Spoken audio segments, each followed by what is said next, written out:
We want to welcome you to this Drainage District Board of Directors meeting for today, February the 5th, 2013. Present are Commissioners Cuellar, Precinct 1, Palacios, Precinct 2, Palacios, Precinct 4, and myself. We have a quorum.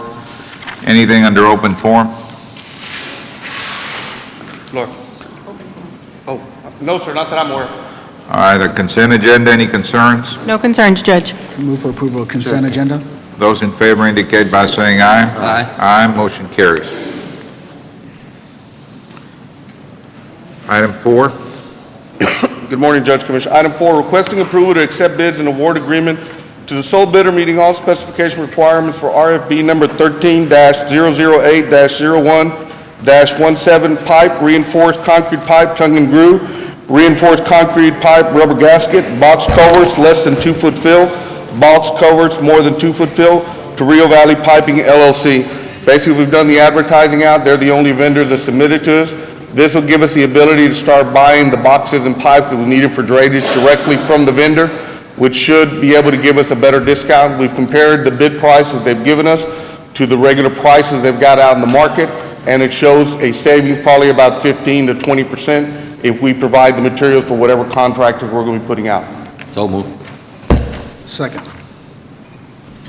Those in favor indicate by saying aye. Aye. Aye, motion carries. Item B, requesting approval of attached specification and approval to advertise for the following. RFB number 13-009-03-06, one reconditioned truck-mounted motor crane dragline with 1-yard bucket.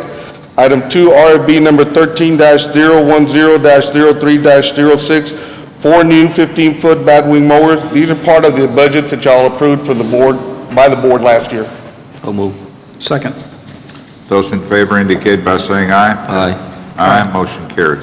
Item 5, requesting approval of final negotiated contract and approval of work authorization number 1 for professional engineering services with L&G Engineering as it relates to precinct number 3, La Jolla Watershed Improvement Project as approved for negotiations by HCDD number 1 Board of Directors on December 28, 2012. Basically, the board, through the advanced funding resolution, authorized us to move forward in selection of, or y'all's selection of the engineer for different projects and bond issuance. This is one of the first projects that's coming up for the board's consideration.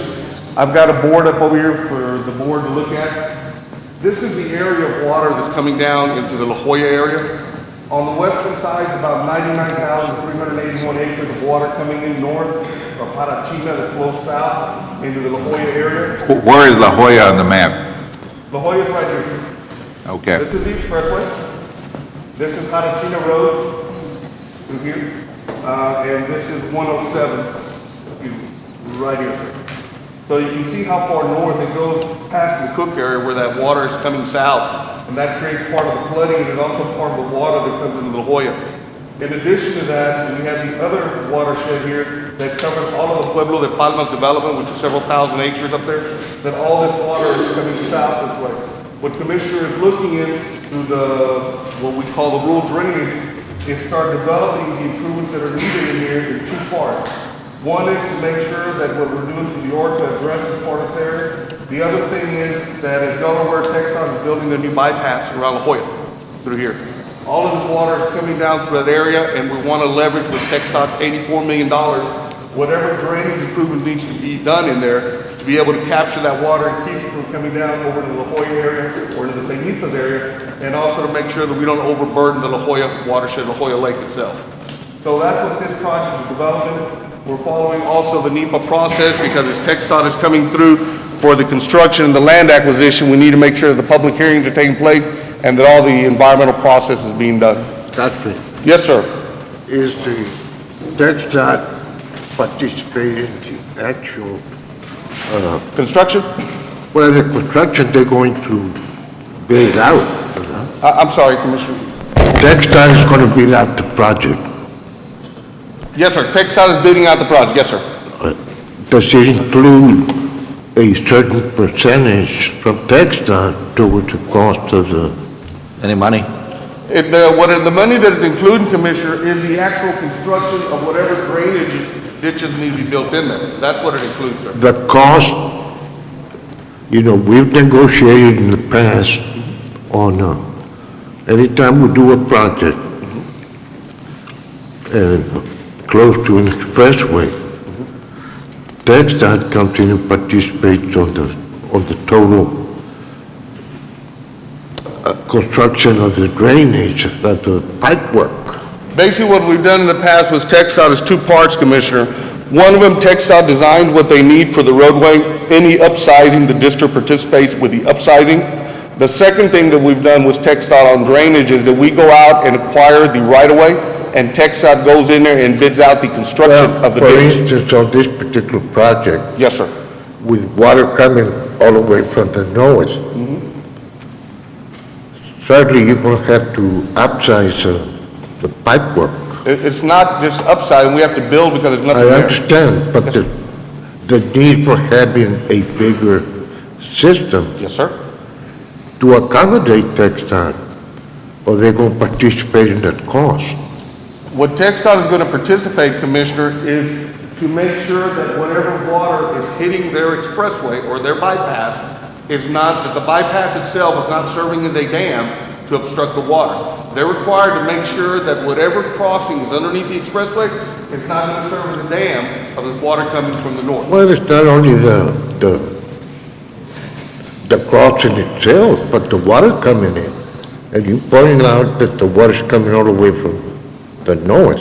And that's why I'm saying, Commissioner, that basically whatever crossing goes underneath the expressway, whichever way the water needs to be funneled, that they're participating in the construction of the drain ditches associated, not all the way to the north, but wherever the water comes within their perimeter or their watershed area. This is nothing different than what we've done in the past on other TxDOT projects, similar to what we did on 281, Commissioner. That basically TxDOT was building 281. We've come in there and participated with them for about $1.5 million on the bridge. They're coming in with another $2 million for the additional crossings that are coming in there. So we're not looking or asking for anything different that we're not processing already, sir. Well, the fact that we process doesn't make it right. I'm just concerned that TxDOT might be getting a free ride at the expense of the county. In the years past, Commissioner, TxDOT's position was we're not in the drainage business, we're in the road business. That has been changing over the past 7 or 8 years. I know that's their mentality, Yes, sir. but the water needs to drain off, whether it's on the freeway or elsewhere.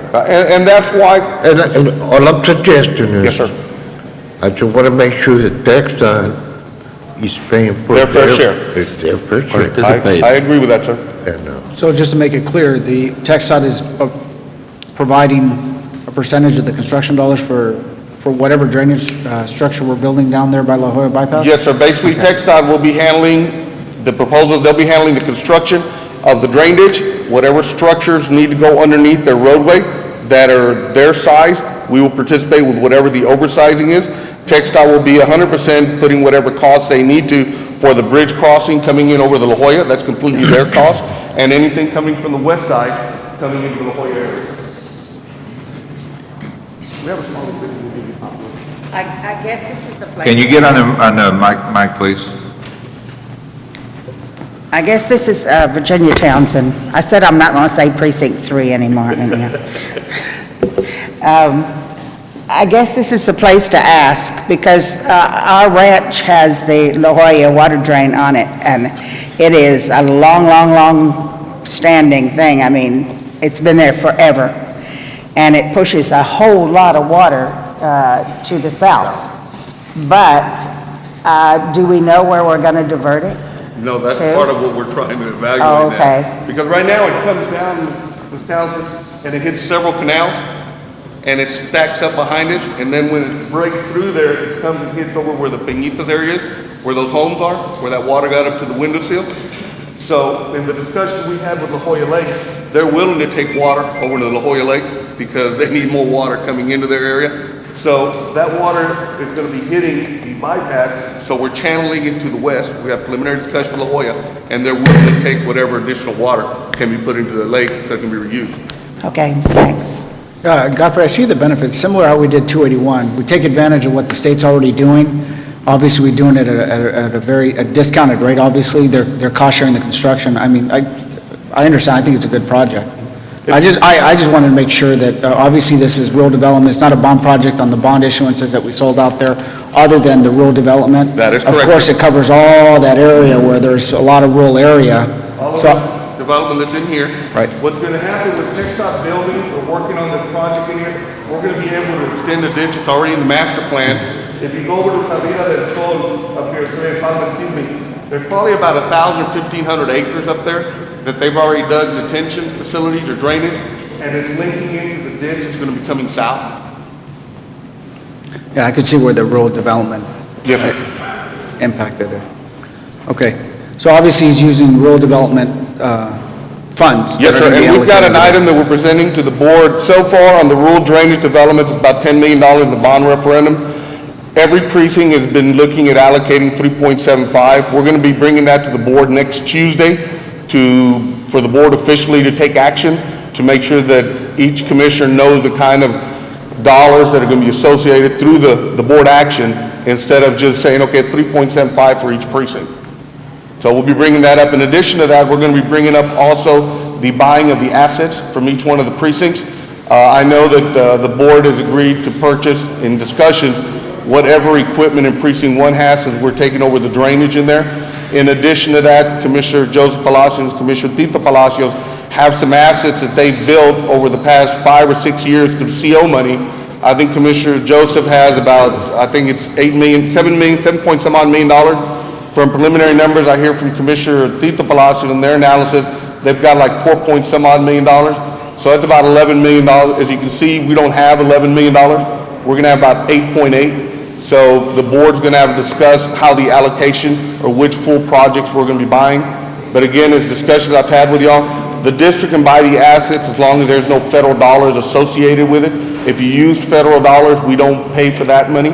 We only pay for whatever the county participated in the actual assets. I think it's important to clarify that rural development deals, I mean, we all understand we're going to equally partition it, Yes, sir. but an agenda item, I think, would be appropriate. I know that all the other precinct commissioners are looking at rural development projects, and it'd be good to clarify so there is no confusion. I will bring that up on the agenda item for next Yeah, I Tuesday. think there was some discussion on that, in particular precinct 4. I think he understands that what we have is over the allocation of the funds available. And preliminary discussion was that we would parcel out on a percentage basis. I don't know the percentage, Commissioner. All I know is I've got a need for 11 point some odd million dollars, and we have 2 precincts that tally that, and we've only have 8.8. So we'll have to look at each project and start buying the projects, then present it to the board for the board action, for if it's going to be 90-10, if it's going to be 50-50, it's going to be 80-40. That's going to be a decision of the board, Commissioner. I'm just bringing in what the total assets are from each one of the precincts. Right, and out of respect to the court, we've only submitted 8 when we actually have 22 million on the books. Oh, okay. So we're trying to be as receptive as we can to the No, no, I board members to understand make that sure there's a- Yes, sir. that it's a fair process. And I just think that if there's, I mean, obviously, I don't think we've developed the criteria of figuring out what are the more, I don't know, priority assets to take in, whether it's equipment, because I know the drainage district's going to utilize all the equipment, Yes, sir. but Yeah. we have a fair share of monies that was allocated to land purchases, the building of these retention ponds, so there's a lot of assets out there. I know we only asked for $10 million, or, I think it's only the land so far, Commissioner, that y'all are tying into it. Yeah. I know that Commissioner Garza, your predecessor, through CO money came and bought a large tract of land, and y'all done a lot of improvement over the past 3 or 4 years in reconstruction of the holding ponds. yeah, and I don't think the methodology is going to be any different for each commissioner. I mean, all we're doing is we're trying to regain those assets so that Put it we back can in. turn around and put it back into more drainage Well, projects out. I think all of us should try and do that. Keep in mind that these are bond monies for the county. So it's not necessarily to address one particular needs in a precinct. Commissioner, with all due respect, what the district does is buy the assets, turns the money over to the county. The discussion on the budgeting or how it's separated, it's board's action, sir. I think it's clear. I think we will be able to discuss and come to some agreement on it. Yes, sir. Did you provide any backup, Godfrey, that I didn't see any on this issue? On On, well, the discussion that we're having. Was there any backup provided? I'm sorry, we received the backup this morning, Judge. I can give you all the information on it. I know that Commissioner Flores reviewed this item, sent a copy to your office last week, because I got a CC on it, Judge. Is this one of the 24 Yes, sir. projects covered by the bond? Yes, sir. district? Basically, it's under the rural drainage development. Under the rural drainage, the board did not specify what projects. Each commission would develop drainage projects within their own precinct that addresses the rural drainage. That was a I 15. do think, though, that it should come from you if we're going to have any backup, not from one of the commissioners, but actually from you, so that we, look, We you've look- already talked about 11.1 million, 10 point something million, 2 million, 3 million, and you covered it so fast, and you're very knowledgeable. You understand all the issues very well because you've been a director for over 10 years here. 15. Over 15 years. The issue I bring up, Commissioner... But I want to, Sure, I make you understand aware, that, but hold again- on, please. Yes, sir. I, for one, comprehend better when I read than when I listen, especially if I'm not as well versed as the individual communicating with me. So I would appreciate some kind of information in advance of the meeting. And Judge, usually my discussions are with each one of the commissioners. I would assume that the commissioner pass it on, the dialogue, to its fellow elected official, but I'll be more than happy to submit copies of all of these items to you. Yeah, please. Yes, sir. Was this rural development money, did you say? Part of the bond, I guess Godfrey can explain. 15 Was this part of what was supposed to go to the colonias? Yes. Yes, sir. Yes, ma'am. Okay. Now, Godfrey, I know we haven't voted on item 5, but item 6 obviously shows that we're going to be taking it out of the fund balance out of the district. Of course, with the intent that when the bonds are sold, whatever is agreed upon the court members on the distribution of the rural development dollars, that money obviously will get reimbursed. The board, we presented to the board probably about a month ago, Commissioners, an advanced reimbursement resolution that the board approved, which allowed the board to start moving forward with the selection of engineers beginning of the project. And in that resolution, it authorized the board to use its money when the bonds are sold, that money is reimbursed back into its fund balance.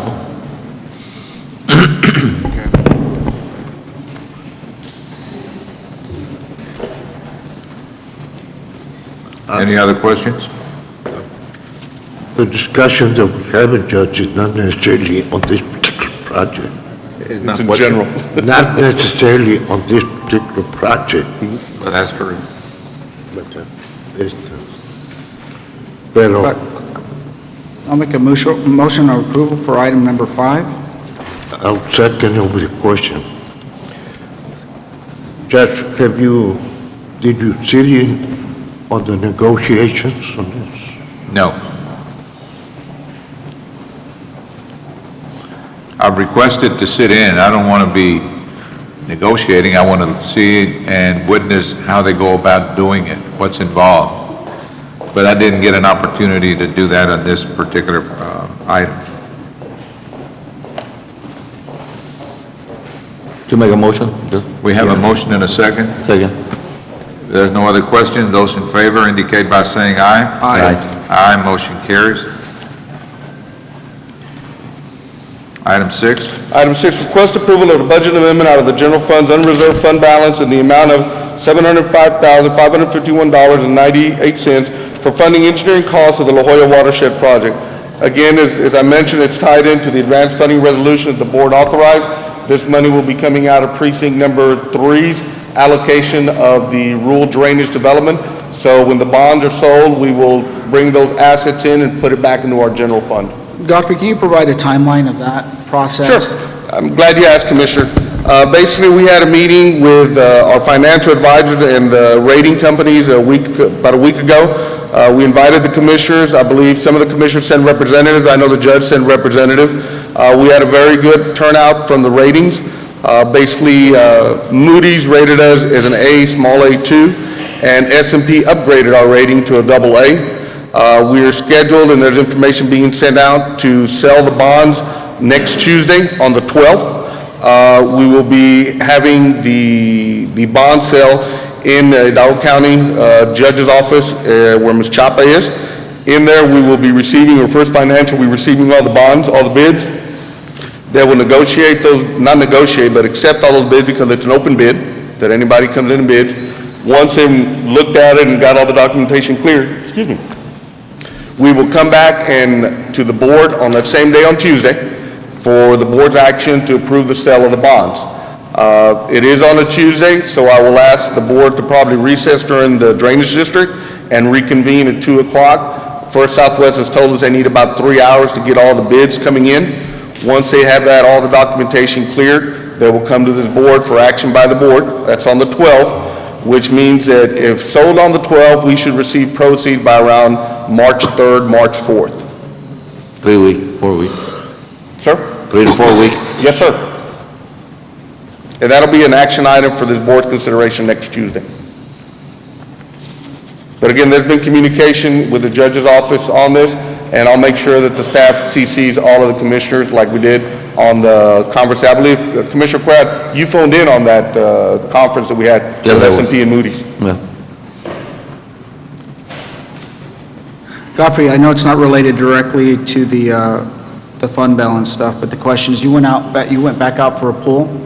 Yes, sir, we went out, we came before this commissioners, or the board of directors last week, Commissioner. Our engineering pool will finalize, I believe finalized this week already. So to avoid any holdup on it, I was requested to re-advertise the pool of engineers for the following year. We have done that. That pool will close on March 3rd or the 4th, which will give the opportunity for any engineering firms that were not in that pool to submit into the pool, which once that is closed, we'll come back to this board for, again, the first, second week of March for approval of the engineering. It's engineering, surveying, and appraisers. And then at that point, this board will have access to, again, a pool of engineers for any of the balancing of projects that might be outstanding. Right. Move for approval of item 6. Well, Was that a second, Commissioner? yeah, but I've got a question Yeah, for go ahead. Godfrey. Yes, sir. How did you arrive at the dollar amount? Basically, the dollar was submitted into the Commissioner Joe Flores. Commissioner Joe Flores sat down with the engineers. They finalized the cost on the project. We received the contracts and a letter from Commissioner Flores with a CC to the judge requesting that this item be placed on the agenda. So the contract had been negotiated already? Yes, sir. By whom? By Commissioner Flores, sir. Not the judge. No, sir. I would suggest you follow the judge's request Commissioner, to be invited, if nothing else. yes, sir, with all due respect, Correct. sir, whatever I get instruction from the elected officials to put an item on the agenda, I put the item on the agenda. If there's further discussion, I think with all due respect, sir, I think at the discussion of the elected officials, I do not believe that I have the authority to tell an elected official I will not place your item on the agenda. No. Am I correct? I think he requested open court to be part of the process. I understand, sir, but again, Right. I refer back to correct. the elected official. Well, Godfrey, the process is such that, well, let me just ask, are you going to be letting us know when these negotiations will be taking place? Yes, sir. Based on the discussion I've had from this board, is that whenever I receive the information from the engineers, I send an email to the commissioners that we will be forwarding this over to the judge's office, and we will be sitting down with negotiations. Unless I get different instruction from the elected official, Judge, I will follow the direction that was given by the board as a whole. Well, the court, I think, supersedes any instructions you can get from any one individual, Godfrey. If that is the wish of the board, I'll be more than happy to follow that, Judge. I just don't want to get into an issue with an elected official. No, well, you're not. Okay, sir. I mean, we act as a body, not as individuals. But again, I give the respect to each of the elected officials. If that is the wish of the board, I'll be more than happy. Anything that comes in, I will send it to the board of the whole. My position's real simple. I invite anybody to be part of the negotiated process, the judge or whoever else wants to be in it. I know Commissioner Flores in the past has negotiated contracts before, and he's looked out for the best interests of the taxpayer. Yes, sir. It's obviously proven record on some of the state Well, projects. without due respect, we're not talking about Joe Flores. I'm talking about the judge. He will be included in Oh, and the process. I agree. Whatever we need to do, we've made our claim that we have no problem with it whatsoever. Yes, sir. Matter of fact, we gave them some projects as well. Yes, sir, and So we were we're waiting willing. for a call from the judge's office on which projects and their selection of the pool. so we can send the information to the engineers to receive it, and then sit down and negotiate. Yeah, I All don't, right, well, we have a motion and a second. Any other questions on item 6? If not, those in favor of approval indicate by saying aye. Aye. Aye, motion carries. We have no item in the closed session unless the board wishes to entertain one. Move to adjourn? second. Those in favor indicate by saying aye. Aye. Aye, motion carries. Thank you, Judge Commissioners.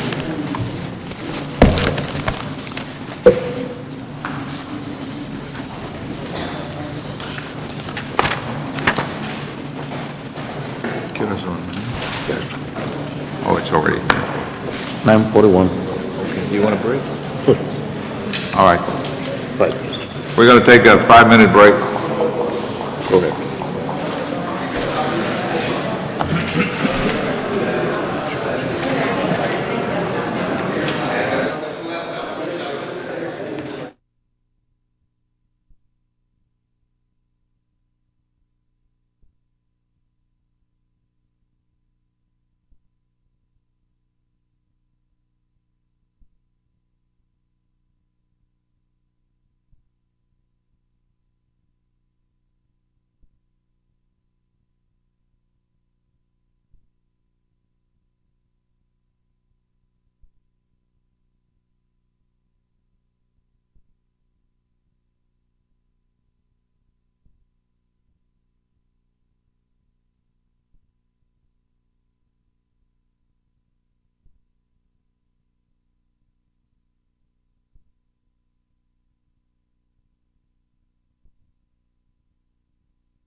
morning. We once again want to welcome you to this regular Hidalgo County Commissioners Court meeting for today, February the 5th, 2013. President R. Commissioner Cuellar, Precinct 1, Palacios, Precinct 2, Palacios, Precinct 4, and myself. We have a quorum. Please join us in our Pledge of Allegiance. I pledge allegiance To the flag of the United States of America and to the republic for which it stands, one nation, under God, indivisible, with liberty and justice for all.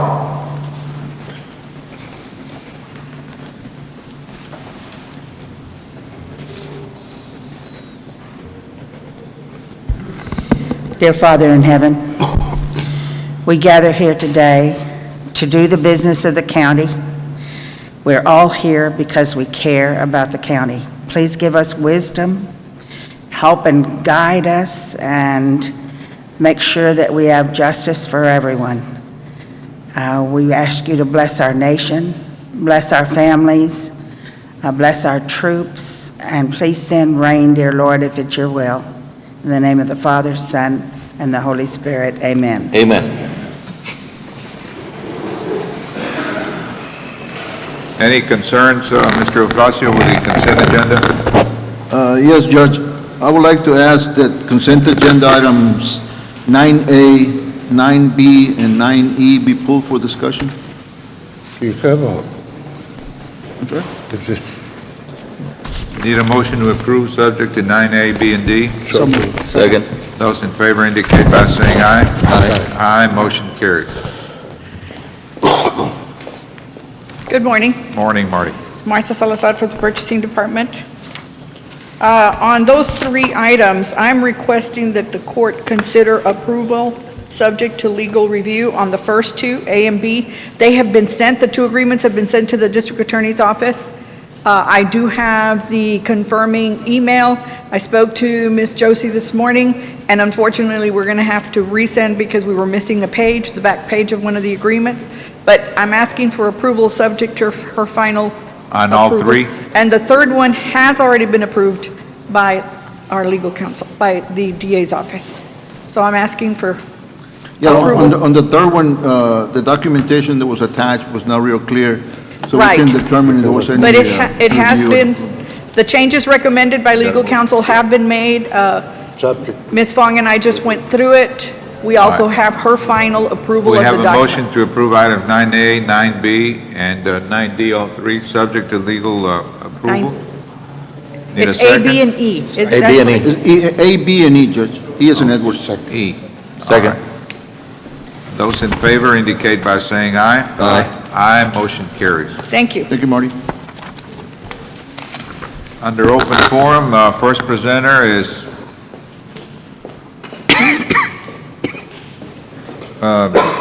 Opal Billman.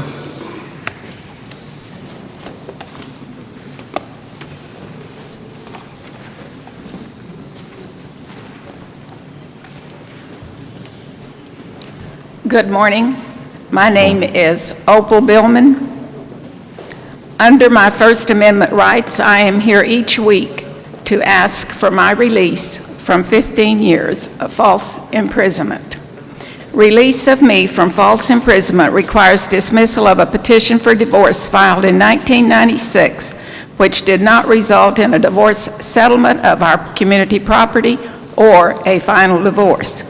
Removal of this case from the court would result in our property returning to constitutional and state law. Under law, the case was supposed to be dismissed in 2003 when Joe Billman died.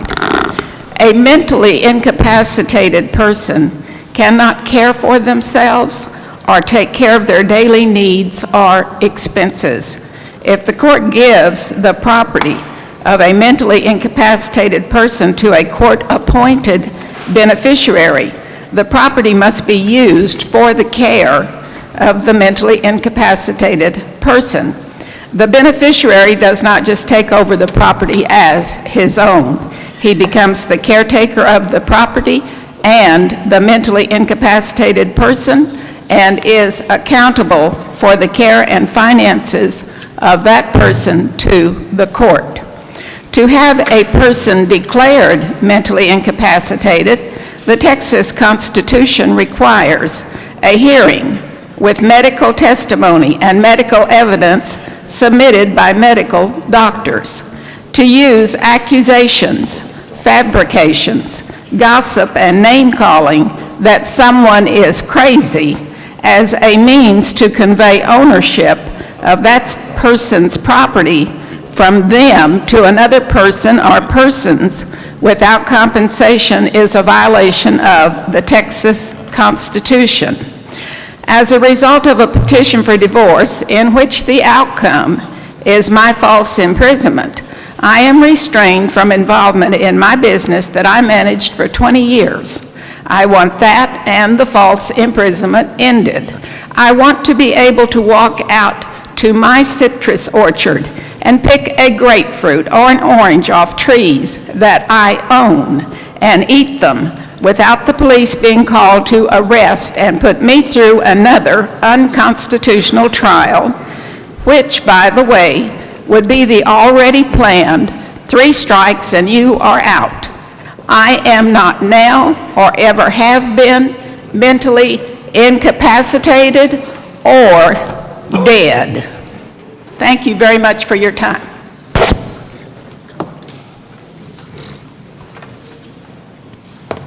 I just want to advise you again, Ms. Billman, that this court has no jurisdiction on the matters that you have been addressing.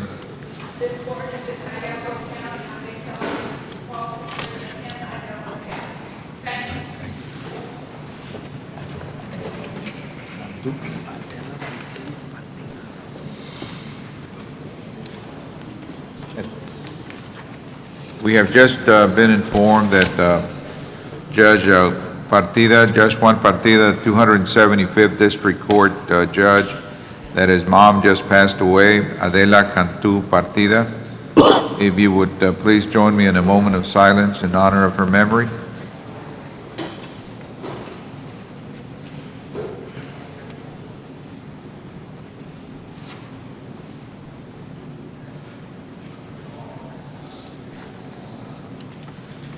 Thank you. Next presenter is Virginia Townsend.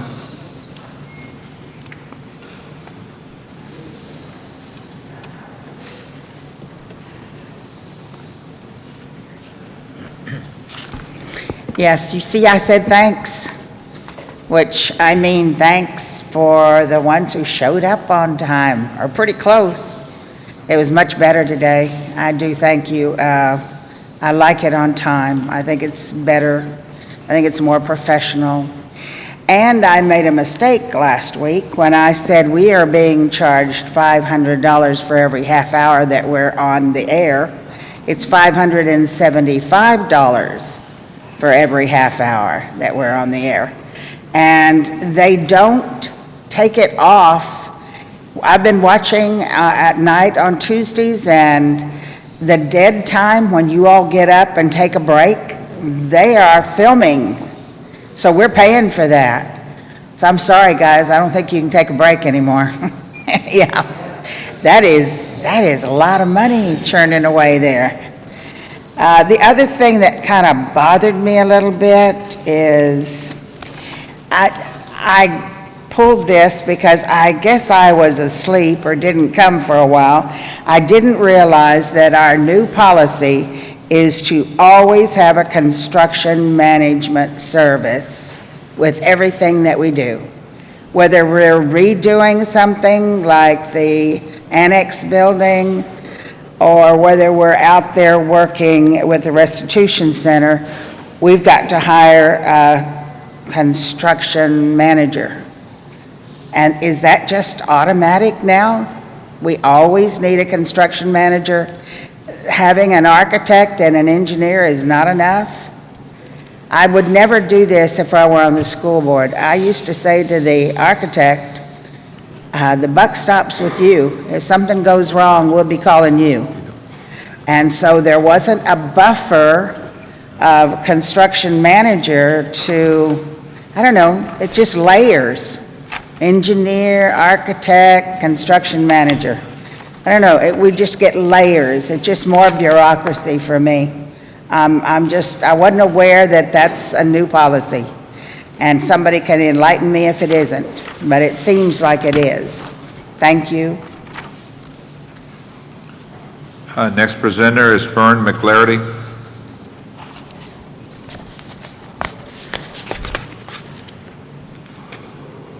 Now, we're going to start timing the breaks so we know how much we're paying during the dead hour time.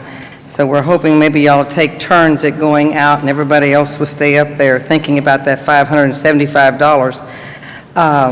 My question is on 7G, H, and I.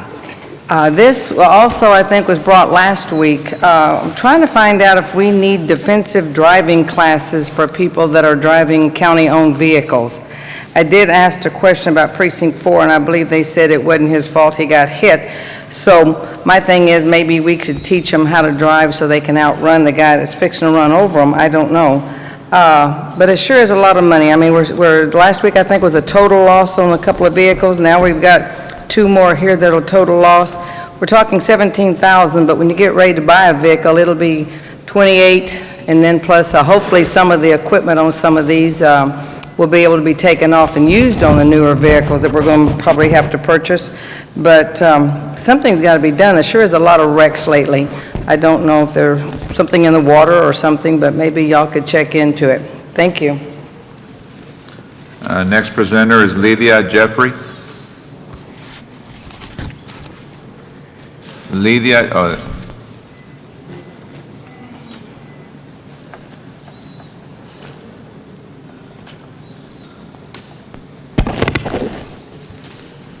Judge, Commissioners, good morning. This is Lydia Jeffrey from Mission. I would like to report the damage that the contractor did to my mobile home.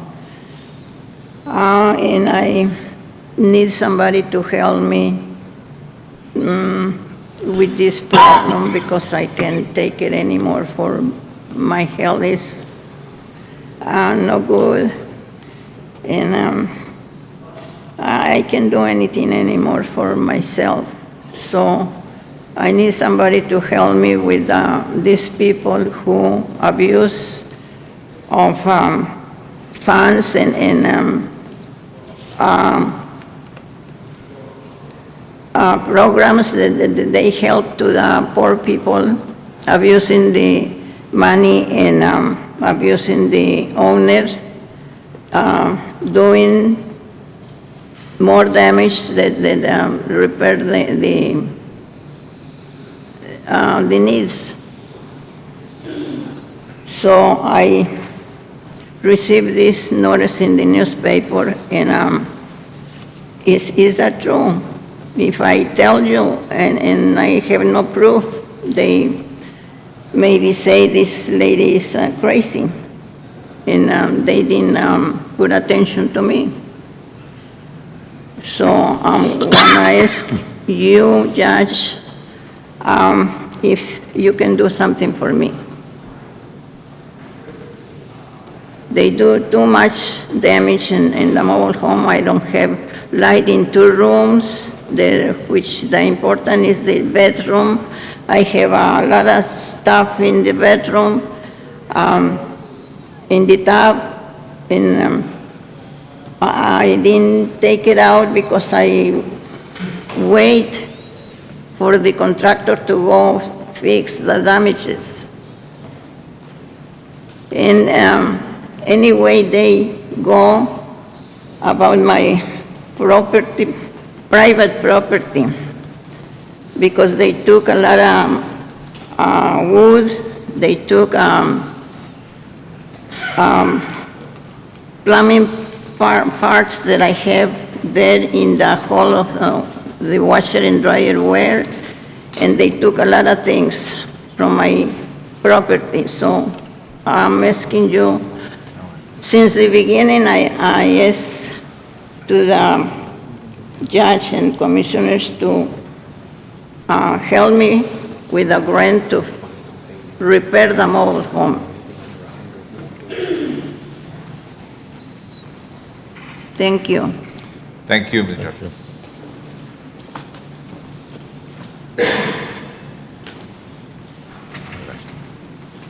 Next item, item 6A.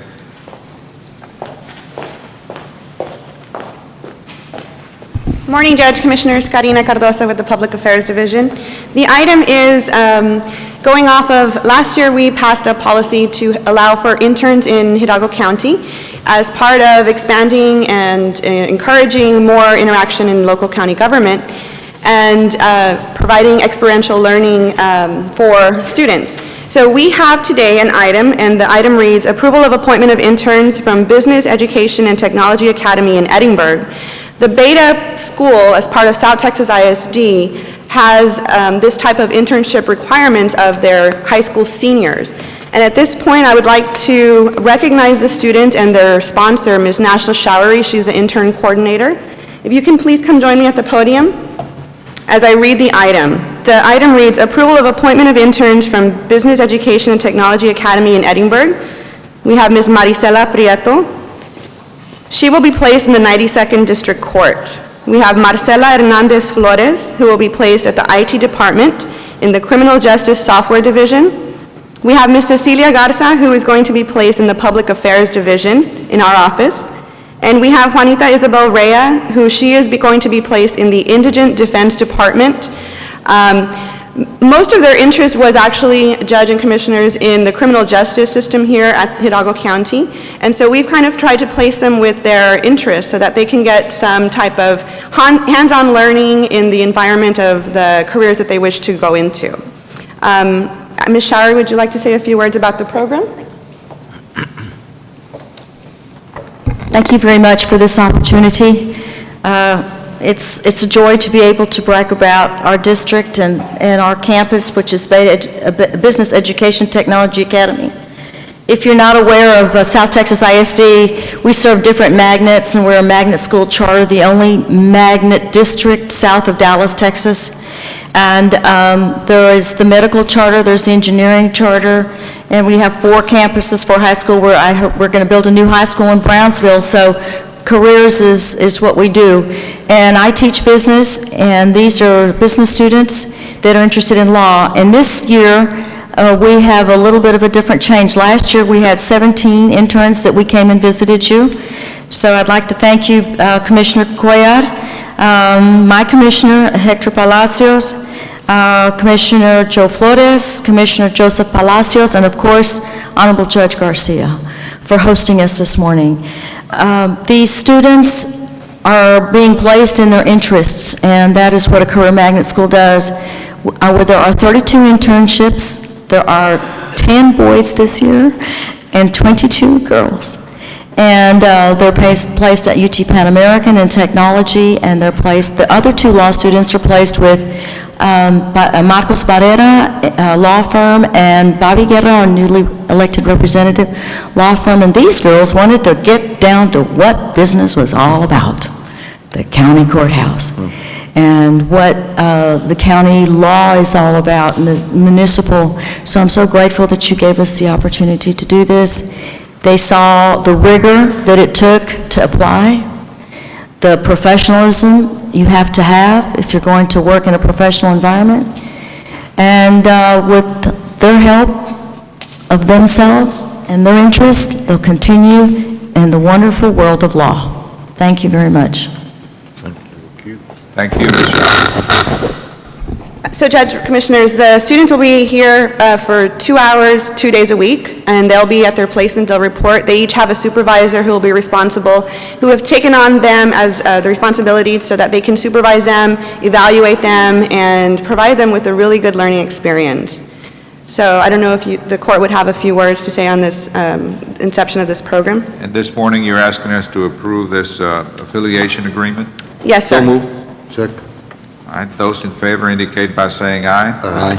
Aye, motion carries. And item 2 is authorization for county judge to sign the affiliation agreement. So item 1 was the placement, and item 2 is the agreement. So moved. Those in favor indicate by saying aye. Aye. Aye, motion carries. Thank you very much, and if we may have a picture with Thank the... you, and good luck to all of you. Thank you for your interest. Come back and let us know what your experience was all about. Absolutely. Oh, yeah.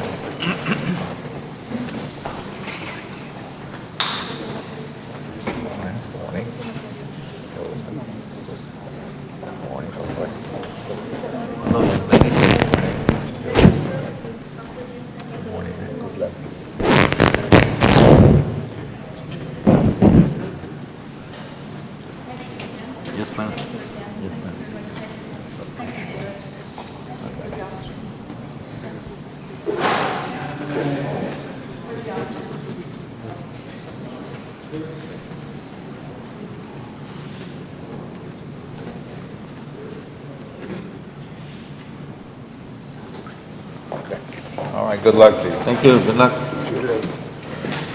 And Judge Commissioners, before we continue, I know you noticed a new face behind the camera. I would like to introduce our new Public Affairs Specialist. We have Mr. Eden Ramirez, who is started in our office last week, and he is going to be working with us in all of our public affairs work. So I just wanted to introduce Eden. All right, item B, 6B. Good morning, Judge Commissioners. Jaime Longueta from the County Judge's Office. We're going to no action on that item, Judge. We'll bring it back later. Thank you. Item 7, Mr. Guerra. Thank you, Judge. Commissioners, item 7A, 1 and 2, there's no action at this time unless there's action to be taken further down the agenda. Item 7B, I will defer to later on the agenda. Item 7C, there's a request by Lineberger, Gogan, Blair, Sampson, tax attorneys to use the courthouse auditorium for public auction on properties to be sold on a Saturday, April 6th of this year, and Saturday, June 1st of this year. Move for approval? Second. Those in favor indicate by saying aye. Aye. Aye, motion carries. Item 7D, I'm asking permission to allow Ms. Adelita, or Adela F. Munoz to travel to Columbus, Texas. It would be from February 26th to the 28th, and this is to attend the South Region FCS Retreat. So move. Check. Those in favor indicate by saying aye. Aye. Aye, motion carries. Item 7E is for the Purchase Department. This was at my request. I'm asking for Mr. Oscar Garza, our Procurement Specialist, to attend the 4Clicks Regional Introductory Class on February 13th and 14th of this year in San Antonio. I know there is a concern by the Auditor's Office, but I do want to note that the paperwork was attached, funding has been transferred, identified, Mr. Fracio. And everything's in order? Everything is in order, yes, sir. I apologize for the paperwork not being on there. Move for approval? Second. Those in favor indicate by saying aye. Aye. Aye, motion carries. For our Elections Department, Judge Commissioners, I'm asking permission to advertise, hire 2 temporary data clerk 1 positions, T147 and T148. The salary range is $17,636. Move for approval? Second. These are temporary jobs. Yes, sir, these are temporary positions, yes, sir. Not to exceed 6 months and/or the end of this year. Those in favor indicate by saying aye. Aye. Aye, motion carries. Item G is approval of acceptance of a settlement agreement from Travelers Insurance Company in the amount of $17,652.30, and this is to settle a vehicle accident with a county vehicle. Judge Commissioners, for the record, I do want to make a correction. I apologize, but on the agenda, it says to settle a total loss. This was not a total loss. We retained the property. This is a reimbursement to us. That vehicle has been repaired. So for the record, it is not a total loss, but this is reimbursement for our property damage from Travelers Insurance. So move. Second. As to 1 and 2, What? I'm sorry, I'm being sorry, corrected. that vehicle is a total loss. Oh, that vehicle's a total loss. I apologize. I have another one afterwards. all Sorry right, about so that. that would be a motion covering both 1 and 2. Right, for the county judge to sign the appropriate Those documentation. in favor indicate by saying aye. Aye. Aye, motion carries. Okay, Judge Commissioners, it was actually 7H where it says total loss. I apologize, and they were both so close with the dollar amount. Item H is approval to accept the settlement check from Lindsay General Insurance Agency in the amount of $17,074.76, and this is to settle an auto accident with a county vehicle. That is the correction I want to make. It is not a total loss. We retained the property. So move. Second. But was that sufficient to cover the damage or Yes, the sir. repairs? Yes. Those in favor indicate by saying aye. Aye. Aye, motion carries. And item I is approval to accept the settlement check from Allstate Insurance Company. That dollar amount is $1,325.92, and again, this is for an auto accident with one of our county vehicles. So move. Second. Those in favor indicate by saying aye. Aye. Aye, motion carries. I don't, Judge Commissioners, item 8 for County Court of Law number 8. 8A. Yes, there is an order setting the salary for the following, the court reporter. The court reporter's salary is set by the Board of Judges, and so they're asking for the court to put on record, court reporter, slot number 002 for County Court of Law 8, $73,000. That would include items 2 and 3, the interdepartmental transfer, and the revised salary schedule. That's included in the budget. Yes, It was already, yes, sir. so move. Check. Those in favor indicate by saying aye. Aye. Aye, motion carries. Thank you, Judge Commissioner. Item 9, our constable. Morning, gentlemen. Morning, sir. Item 36743, discussion, consideration, and approval to appoint John Paz Salcedo as Deputy Constable by Constable Celestino Avila Jr., Constable Precinct 1, in accordance with Texas Law Government Code, Section 86.011. So moved. Those in favor indicate by saying aye. Aye. Aye, motion carries. Thank you, gentlemen. Judge Commissioners, if I may, for item 9B, our constable could not be with us this morning. I spoke to him this morning, so pursuant to the county fuel policy, there is a request on an approval to reimburse Chief Deputy Joel Rivera, and this was for the purchase of fuel in the amount of $148.80 for one of our county vehicles. That unit was unit number 420. This is with authority for the County Treasurer's Office to issue payment and check after our Auditor's Office processes and procedures are completed. So moved. Second. Those in favor indicate by saying aye. Aye. Aye, motion carries.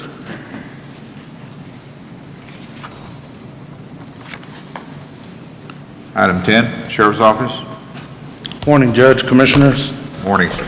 Richard Ozuna, Sheriff's Office, Hidalgo County, under 10A, under the Operation Stone Garden 1284, just number one, authorization and approval to accept an extension for the 2010 Operation Stone Garden with a new termination date of 4/30/13. You want me to continue with 2 and 3, sir? Yeah, let's cover all three. Number 2 is authorization and approval for county judge as authorizing the official to sign the required documents.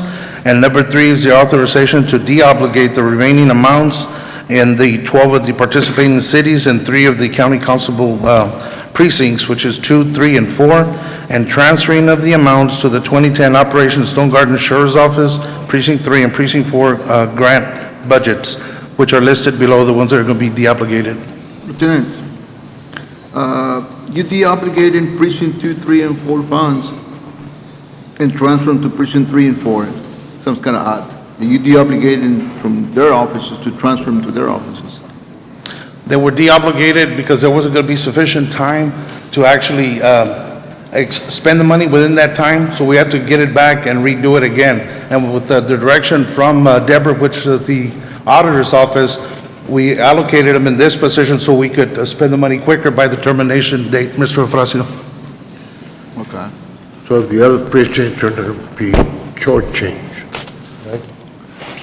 No, I was just curious as to why we deobligating from an office and giving the money to the same office. That's what it didn't seems kind of odd, but We it's have required by grant funding conditions, I'm assuming, right? We have a motion and a second to approve items 10A1, 10A1, 2, and 3.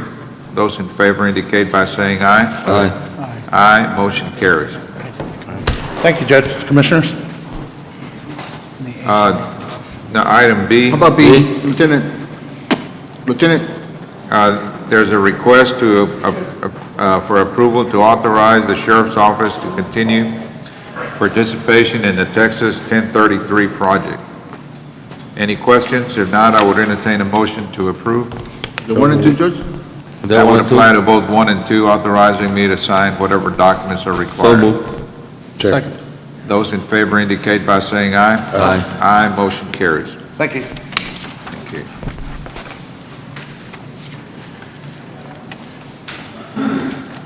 Next item is our Health Department, 11. Nothing to report. Nothing to report. Item 12, No action on A and B? nothing on item 11AB. Item 12, adult probation. Good morning. Rodolfo Perez for Arnold Patrick Adult Probation. On item 12A, 1, 2, 3, and 4. First one, Veterans Treatment Court, approval to apply for a continuation of the Veterans Treatment Court grant through the Office of the Governor, Criminal Justice Division. B, approval of resolution to be designated the authorized official for the grant. Is there a match to that grant? There's no match No match at all? to any of them, I'm sorry. Okay. Move for approval, 12A1. Second. A and B. That's 1 through 4. Those in favor indicate by saying aye. Aye. Aye, motion carries. Thank you.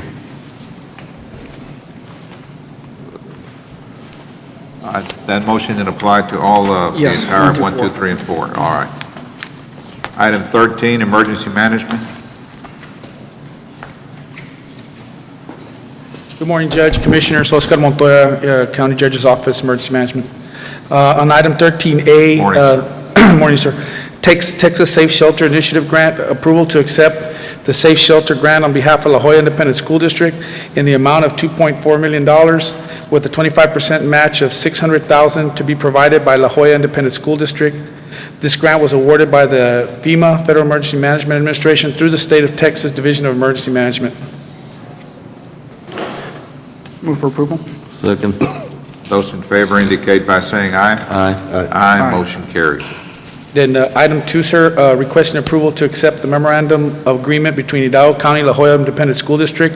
We will be following up with an ILA at a later time to explain more how the business is going to Why take don't you part. explain it briefly here, though, before we vote on it? What are we trying to accomplish? Yes, sir. Basically, FEMA is providing opportunities for regions along the coast to have a safe shelter capable of handling 200-mile-an-hour winds and heavy rains. And it's a 25% match, great opportunity. The City of School District of La Joya and Precinct 3 County Judge's Office came together to put together this grant to build it in the Palmview area. Basically, it's a pass-through, the County of Hidalgo. The School District of La Joya will be handling all the financing, building, project management and all, and we will just be overseeing the payment of the project. Is there any financial obligation to the county? No, sir, other than some manpower to accept the bills, send them to the state, and then receive the reimbursement on the part of La Joya. But the benefit far outweighs the efforts that we're going to put into it. Any other questions? On item 2, are you discussing item 2 or 1, Judge? 'Cause we have a Yes, concern item on- 2. Item 2. This agreement was approved by the La Joya ISD. It contains some terms that were non-compliant with the grant funding requirements. So we made a recommendation, and those terms were crossed out on the document itself. However, these changes were made after the Joya ISD has approved them. So what we need to do is we need to go either redraw the document or make sure that everyone is in agreement to those changes that were made. We have a verbal agreement with them on the changes. It's a matter of taking it to them. We'd like to get approval pending those actions, so we could take care of that pretty quickly. We have a meeting with them tomorrow morning. Who's reviewing the memorandum of agreement, the MOU? Our attorney and their attorney, sir. Okay. Not Atlas, is it Josie's office? Yeah, Josie's office and their attorneys. And this is what happened, Commissioner, we reviewed them and we suggested some changes. Legal counsel agreed with those changes, but the document was just redlined. But I think everyone needs to acknowledge those changes that were made. So you need to make sure then that it goes back to the board, La Joya Board, and let them approve it with the changes. Yes, sir. All right. Those in favor of the motion is made and seconded to approve this MOU indicate by saying aye. Aye. Aye. Aye, motion carries. Thank you. God bless. Item 14, our Community Service Agency.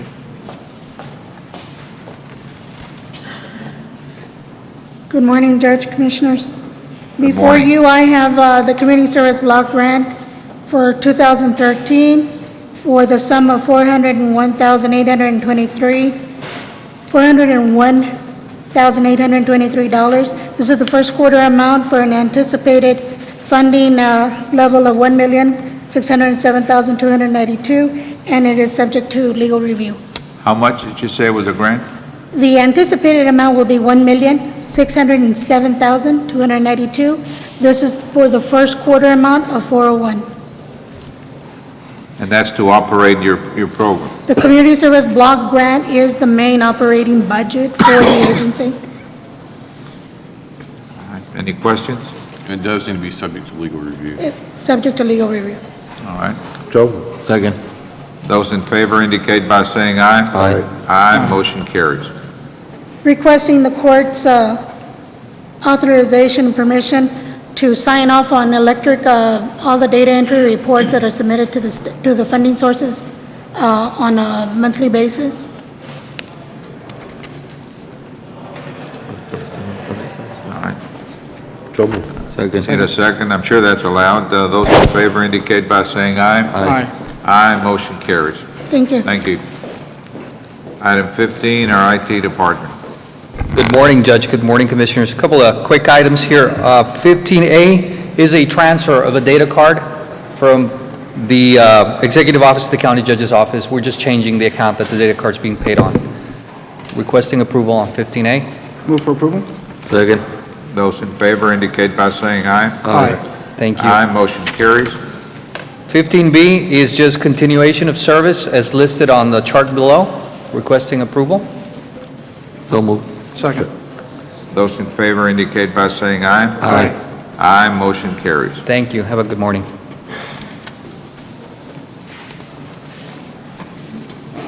Item 16, our Elections Office. Mr. Guerra. You'll find him. Somebody's outside.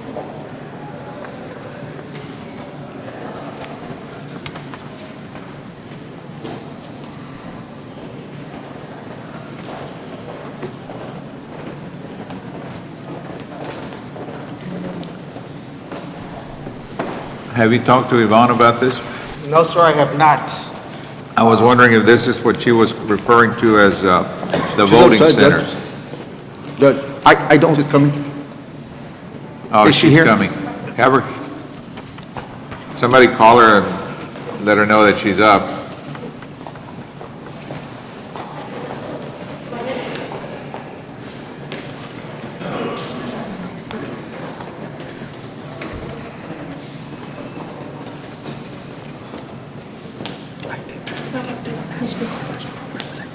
Good morning, Judge. Good morning, Commissioner. Sorry for the delay.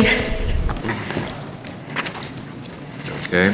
I have got item, Item 16A, 1 and 2, is Yes, this sir. the voting centers you've been talking about? yes, sir, and Joaquin, if you would pass one of these to everyone. While he passes that out, I would like to read item number 1 and then discuss what is now called vote centers, and then we will proceed to read item number 2. So item number 1 says, requesting approval to apply for the Texas Secretary of State's countywide election precinct polling place program for the November 5th, 2013 constitutional election. And what I have for you, what Joaquin just passed out, is a synopsis where countywide election precincts are actually, I will refer to them as vote centers. And I did take this item to the Elections Commission Board. I've been taking this item now for a couple of years, and I have mentioned it to this court, because what a vote center is a paradigm shift in thinking about voting. It's taking away, oh, this is my neighborhood voting poll location, and instead switching it to, this is a vote center, and on election day, I can go vote anywhere. So that is the very general way to think about a vote center, where the requirements are that we are exclusive to the DREs, which are the voting machines, and we are. Number 2, that we implement a computerized voter registration list, which we have, that's VoteSafe. That's where it's electronic check-in. And number 3, that this would come, that we would hold public hearings to inform our community, to inform the voters, organizations, and everyone as to the intent of what we would like to do if this court so please. Now, we would need a plan.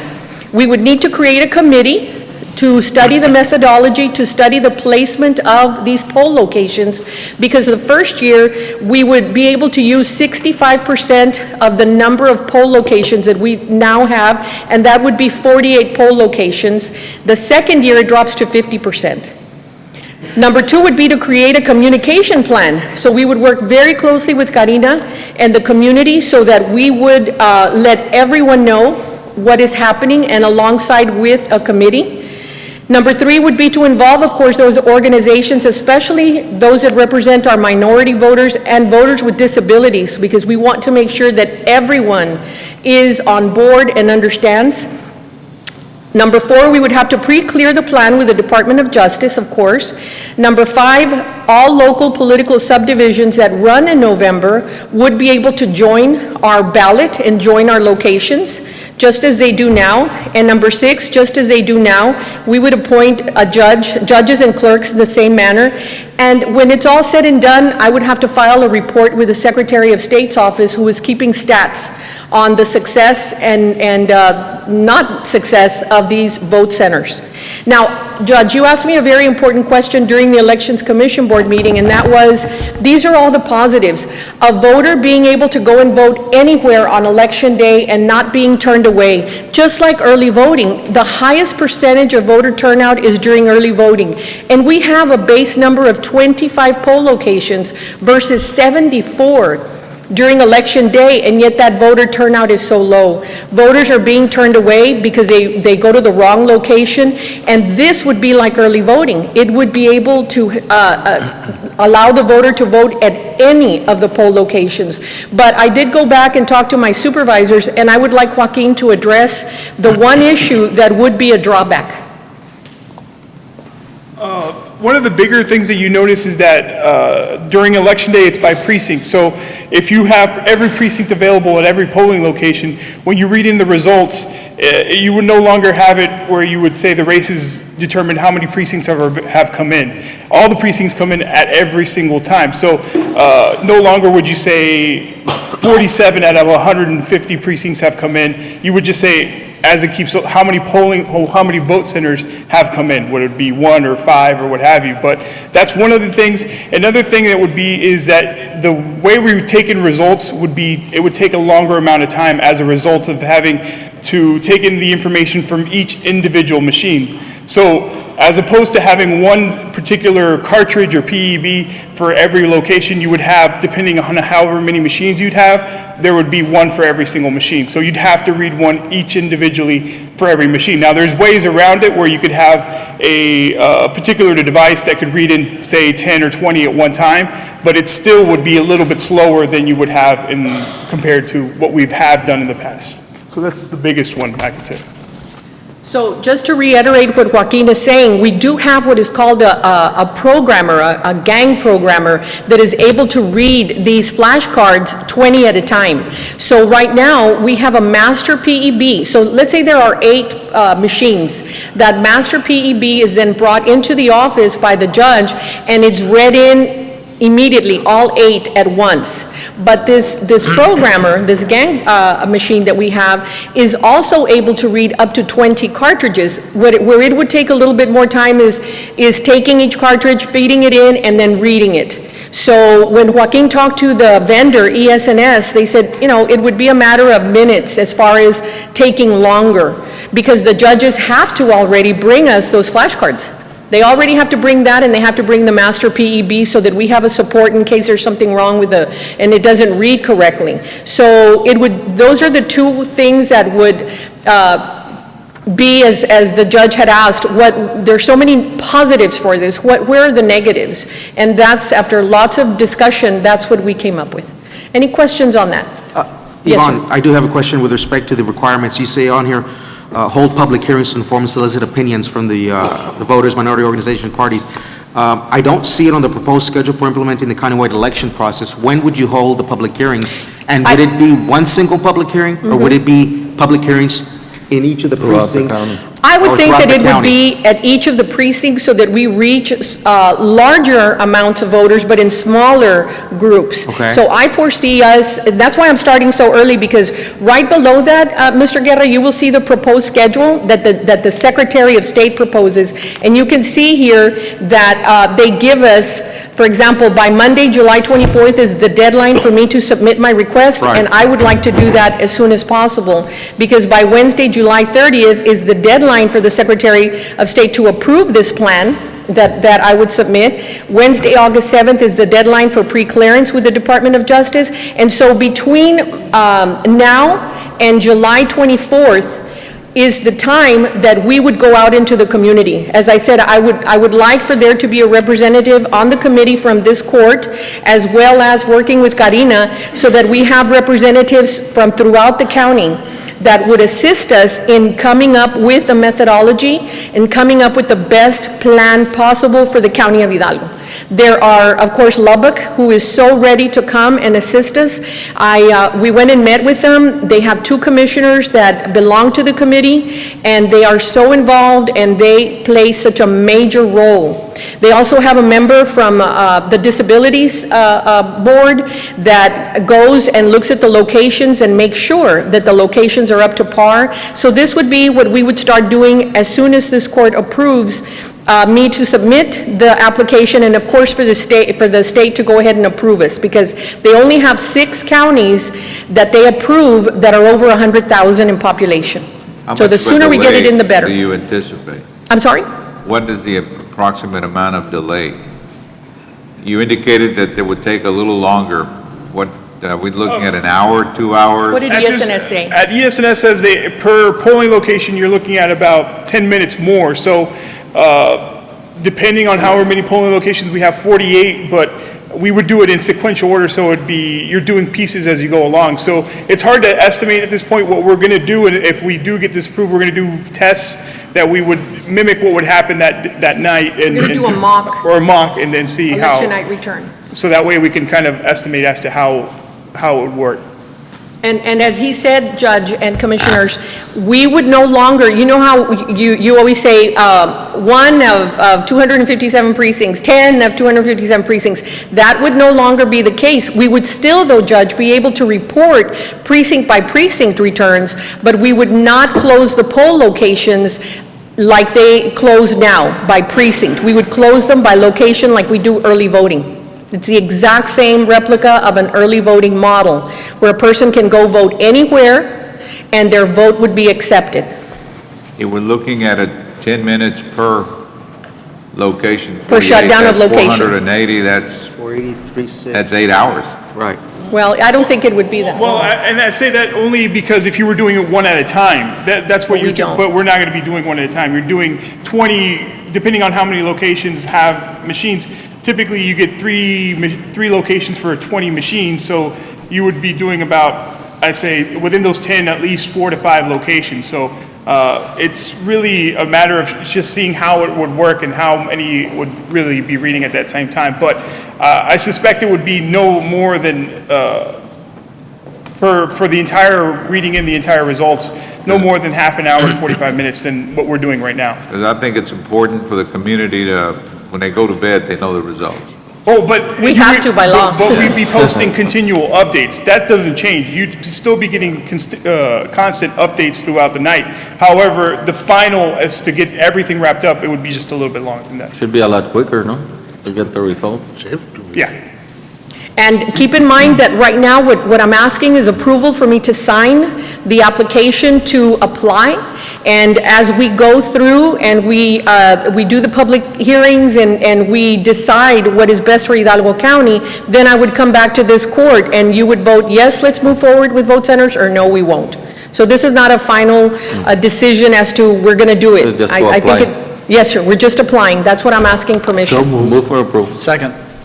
Those in favor indicate by saying aye. Aye. Aye, motion carries. Thank you. And just so that you know what's coming, right below the schedule, I have prerequisites that would require your approval. Number 1, as we know, Weslaco redrew their single-member district lines. So by Election Code 42, Chapter 42, we now have to redraw our election precinct lines because one precinct cannot cross 2 single-member district wards. And so in looking at that, we're also now looking at the entire county, and we're cleaning up a little more. As you well know, we did our own redistricting, and we learned so much, but we learn more now. And so there are probably 7 or 8 areas that we would like to consolidate, and of course, I will give this to you prior to bringing it to court, and if you would like to meet with us, we will meet with you so we can explain and then bring it to court. Number 2 is to review the county's electioneering policy. And why is that? It goes hand in hand with number 3. We would like to identify more Hidalgo County buildings as permanent vote center buildings. The law says that a public building is supposed to be available for a poll location, but as we well know, sometimes our public buildings are not available to us. For whatever reason, the students are testing, or there's an issue, there's whatever it may be. So in looking at vote centers, we're looking at stability. It doesn't matter what election is taking place, that's where I go vote. that's one of the locations. Those are the 48 locations. Whatever the case may be, we're looking at county buildings. So I will be bringing those items to this court for discussion and for decisions to be made. Yvonne? Yes, sir. Will you have the proposed dates for the public hearings for the courts? I will have them right Information. now. I would like to, the next step that I'm bringing to court is to create the committee, and then the committee will have a big, major role in making all these decisions, but we're ready to go. As far as the department, I've been working on this for 2 years, so we're ready, and now it's up to a committee. Just a simple question when you get to committee. Is there a methodology you're going to follow in regards to location and regional locations? I mean, what Yes, sir. criteria? Can you present, at least when you get to that point, present to the court what criteria you're going to be utilizing when selecting Definitely, these? definitely. We So can it's always fair and suggest. impartial. Yes, sir. Because we would like to start off, of course, the law says that a voter should not travel more than 25 miles. Now, no voter travels more than 25 miles. I think right now it's between 10 and 12 when there's a need to travel further. But we would definitely look at stability as well as fairness throughout the 4 commissioners to make sure that every commissioner has the same amount of poll locations and that every city is represented as well, and that the areas of school districts and water districts and drainage district is looked at as well. So we need to look at everything. We certainly will have The suggestions. Lynn San Manuel area has complained for the last few years that they're having to drive from the northern part of the county more than 20, More south. 25 miles to come to vote in La Hilera. I think it's where their polling Where they have a place poll is. location. We will certainly look at that, and we will certainly listen to the committee members. That's why we need committee members from throughout the county representing every commissioner, so that they bring those personal issues, those issues more close to their needs, to the table. The electioneering, the Texas election law requires 100 feet. Yes, sir. But I know that in some of our locations, people are told to go back further Yes, than sir. 100 feet. I think we need to be consistent, and we need to comply with a law that allows individuals to electioneer up to 100 feet Yes, sir. at every one of the locations and not just some of them. Yes, sir, I agree. And I have submitted the request to the District Attorney's Office, to Josie Ramirez, and of course, Mr. Crane should also be involved, since you're well versed in the policy that is set forth by the county. And all of us work together to make sure that the decision of this court is what is finally approved and beneficial to the voter. Let me ask you just a simple question. Is there anywhere in the state that this has been applied already? Oh, yes, sir. Okay. Yes, sir. And we went and visited Lubbock, and there's Aerith County, Collin County. There are 6 counties that have been doing this successfully, but none as well as Lubbock, who started this in 2005. They were the only ones. This is no longer a bill. Now this is law, and Lubbock County is in. They no longer have, of course, they still look at the issues and what have you, but they are already in. They don't have to apply every year as we would have to until the Secretary of State sees that we are established. Now, you said there are only 6 that they look at every year. For 100,000 and over. Okay. Yes, for And right now, any projections on other counties looking at it?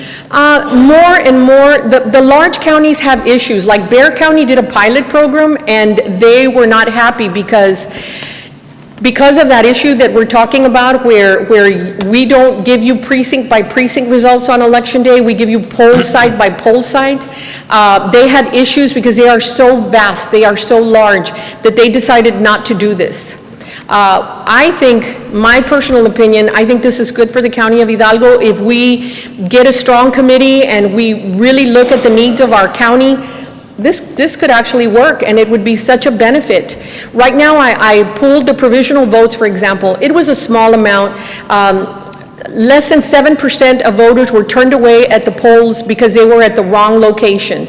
But those are voters that we could eliminate, because it didn't matter that they showed up at the wrong poll location. They could have voted. They could have voted. I definitely, I think that it's an I think excellent it's a idea. great deal. How big is your committee gonna be? I would like to have it, at least 3 to 4 members from each county commissioner, so that we leave room for our organizations, our political parties. Anyone who's interested, I invite them to come, because everyone has something to bring to the table. And so I think the stronger the better. Later on, once we've established, then the committee could be relooked at, and then we could have representatives. But I think right now, we need everyone's opinion. Yeah. Okay? All right. Okay, so then number 2, authorization for Ivan Ramon, Elections Administrator, to sign notice of intent to participate. So moved. Do we have a vote on 16A1? Yes. Had a motion. We had a motion and second. All right. Those in favor, I thought we had voted, but let's vote again. Can we include 1 and 2? Those in favor of the motion and the second as stated, indicate by saying aye. Aye. Aye, motion carries. Thank you. Item 17, our AgriLife Extension Service. Thank you. I'm Barbara Storrs from Texas A&M AgriLife Extension Service. And I have a certificate for Commissioner Hector Tito Palacios. Commissioner Palacios attended our continuing education conference for county officials that we held in December in Laredo. We have at A&M, we have a school, the V.G. Young County Institute of County Government, and they partnered with AgriLife Extension to hold this conference. And we do this every year in December. I'd like to encourage some of our other commissioners and our judge to participate sometime. I think you would, Commissioner Palacios can testify that it is well worth the effort. And as a citizen, I thank Commissioner Palacios for staying on top of things and participating in this conference. Yes, ma'am.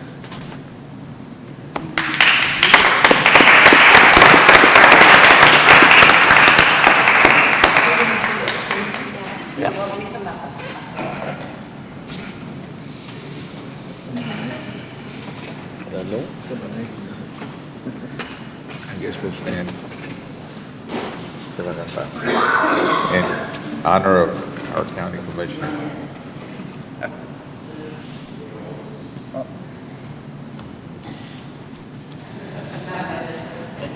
My best side.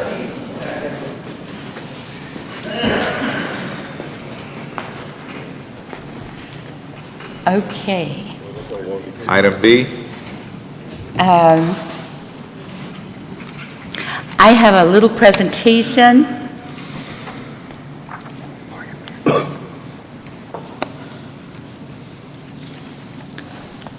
Myrtala and Ricardo. I'd like to introduce 2 of our master gardeners. This is Myrtala Rodriguez, and she is in charge of a committee for our South Texas Educational Garden, and this is Ricardo Carranza. And he's also a master gardener, and he was our president of our Master Gardener Association this past year. For the last few years, since Commissioner Palacios built the North San Juan Park, I've been involved with that park, and we created the park to be able to use it as the entire park as a teaching space.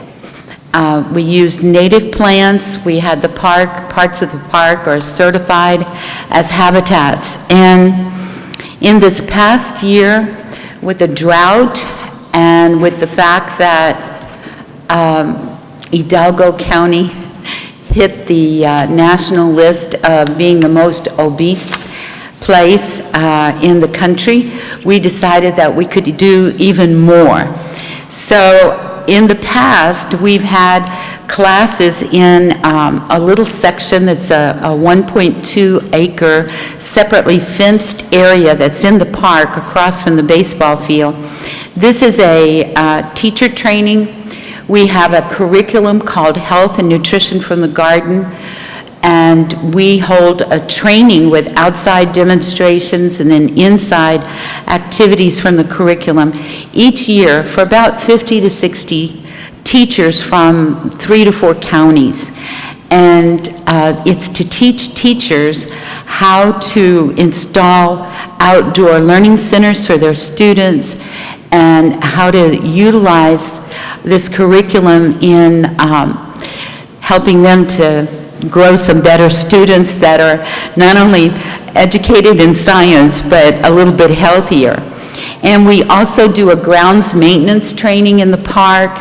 And here in an outdoor classroom, Myrtala is teaching a group of people how to plant seeds and seedlings. And this is a family event that we conduct at the park. So this year, we came up with a drawing and started asking local businesses for funds to work on a much larger project, utilizing the entire 1 acre space, where we would have a children's garden, a sensory garden, an herb garden, and all of these would be teaching spaces. We already have vegetable beds in the garden, and we want to have a fruit tree garden that is really geared to urban living, how to have fruit trees that are small enough that they'll fit in little lots. And our butterfly garden has recently been planted through a grant with HEB. And we have someone working with us on the pathways. All of them are going to be wheelchair accessible. And we wanted to make sure that it would be very easy, not just crushed granite, but to actually have pavers throughout the entire garden. And this is a project that'll run about 2 years, but we've received several grants so far. This is our Master Gardeners planting the butterfly garden. This rebar wall is going to be covered with vines that are, this is the butterfly garden. And then behind it, you can see the outdoor classroom that has benches in it. That classroom is 20 by 30, and it actually holds about 70 people. So we're able to have some really nice events there. And we had a work day, and we installed all of the plants in one day. And of course, this is all volunteer labor. We created our own fancy pavers with, HEB donated some pavers and we dressed them all up. And Lamar Farms loaned us the services of their welder.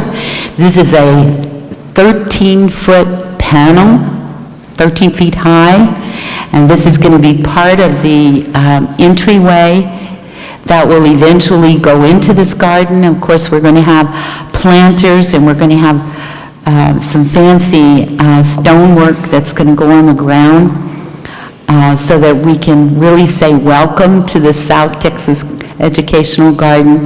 This is a drawing by one of my master gardeners. This is a fence that's going to go around one of the children's garden, and those are ladybugs that are going to be metal, and they'll be painted with car-type, automobile-type paints, iridescent, gleaming kind of paints. And the little bookworm there is from one of our, he's a character that's in one of our children's curriculum. This is the other side of that garden, and these are books from Literature in the Garden, which is one that involves the reading teachers, and it is themed around environmental themes that really get you to thinking about your responsibility to your community and to taking care of Mother Earth.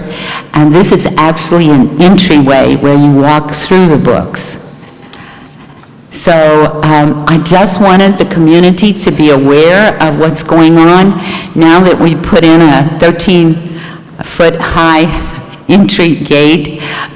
It's kind of obvious that something is happening in this space, and we're hoping to provide lots of educational programs for the community here. It's in a really nice location off of the Nolana Loop between Cesar Chavez and Raul Longoria. So it's going to be quite a garden. It's going to take us about 2 years, and we're writing grants constantly. That's all. Thank you. Anybody have questions? Okay, thank you very much. Thank you very much. All right, next item, 18, right-of-way. Yes, Judge, Commissioners, 18A, consideration and approval to purchase a certain tract of land also known as parcels 14 and 17 for the Minnesota Drain Project, Precinct 2. This was approved last week. This is just for the formalizing so that the auditor can go ahead and issue the checks. Move for approval. Second. Those in favor indicate by saying aye. Aye. Aye, motion carries. Thank you. Item 19, our auditor's office. Approval of certification of revenues as certified by the county auditor for various TxDOT projects and the 10th Street project. And also approval of the 2012 appropriation of funds for various TxDOT projects and the 10th Street project in the total amount of $2,969,497.16. So moved. Second. When we're talking about various, is there a list somewhere, Mr. Obracio? Yes, Judge. Do you have the list in there? No, we don't need to state it, I just want to make sure we can. Is there attached to the agenda item? All right, we have Any concerns with that? Not that I'm aware of. Thank you. we have a motion and a second to approve. Those in favor indicate by saying aye. Aye. Aye, motion carries. Item 20, Precinct 1.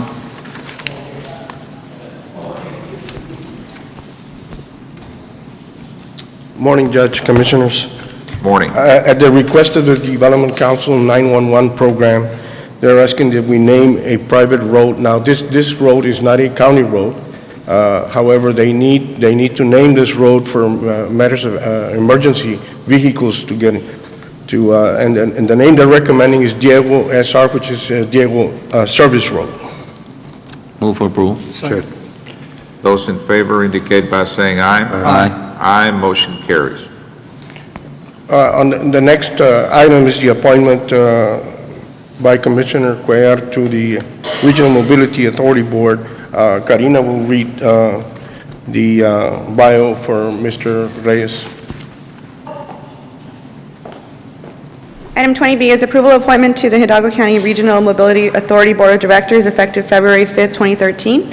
And I'd like to ask Mr. Josue Reyes to please come up as I read his bio. Mr. Reyes is from Weslaco, Texas. He's a Director of Business Development for Skanska USA Building Texas Region. He has more than 14 years of construction management experience, including pre-construction services and construction operations.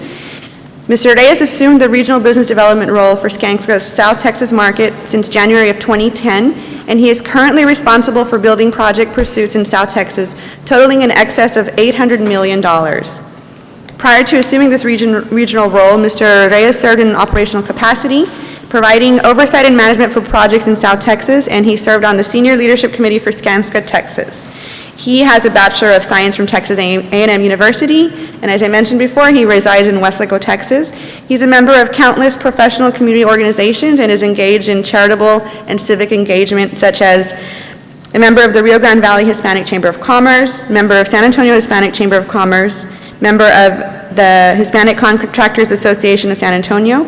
And in South Texas, he's participated in South Texas Academic Rising Stars. He has an endowed scholarship at UTBTSC, UTPA Bronc Athletic Invitational Tournament, Weslaco Prize Scholarship, and a member of the Rio Grande Valley Food Bank. So, Mr. Reyes, if you have a few words. Good morning, Judge and Commissioners. Good morning.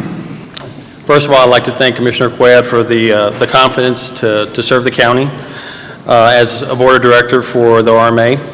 I look forward to the opportunity to provide the leadership that will address our infrastructure needs for the future and certainly contribute to the mission vision of the RMA moving forward. So I appreciate the opportunity to serve the county and look forward to being an integral part of the RMA. Well, thank you for your willingness to serve, sir. I'm very proud and honored to have him on our board. I know he'll do a good job for us. I know he'll be a big asset for the RMA, so welcome on board. I'd like to make a motion, also a comment. I know Mr. Reyes personally, he's actually a heck of a selection on your behalf, Mr. Cuellar, Commissioner Cuellar. I think he's going to do very well on the RMA, and wish you the best of luck. Thank you. So moved. Need a motion? Second. Second. Those in favor indicate by saying aye. Aye. Aye, motion carries. Congratulations, sir. We may have a picture, Judge and Yes. Commissioners. This one right here in the front.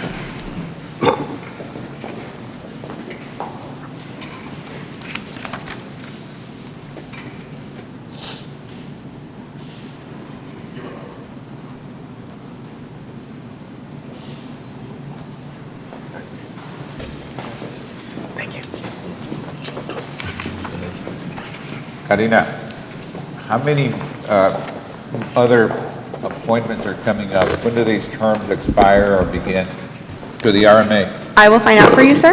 I'm aware that mine's up for renewal as well, So- so I know we're going to have one on the agenda. Okay, I'd like to put mine on also. I think I've got one coming up. I will check. Do sir. all of them come up now? I believe we've been given notice that ours have. Okay. We'll find out, sir.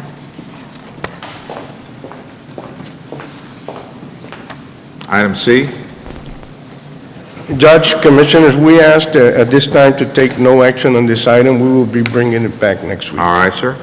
Item Thank you. 20. Thank you. Item 21, Mr. Cruz, Budget Office.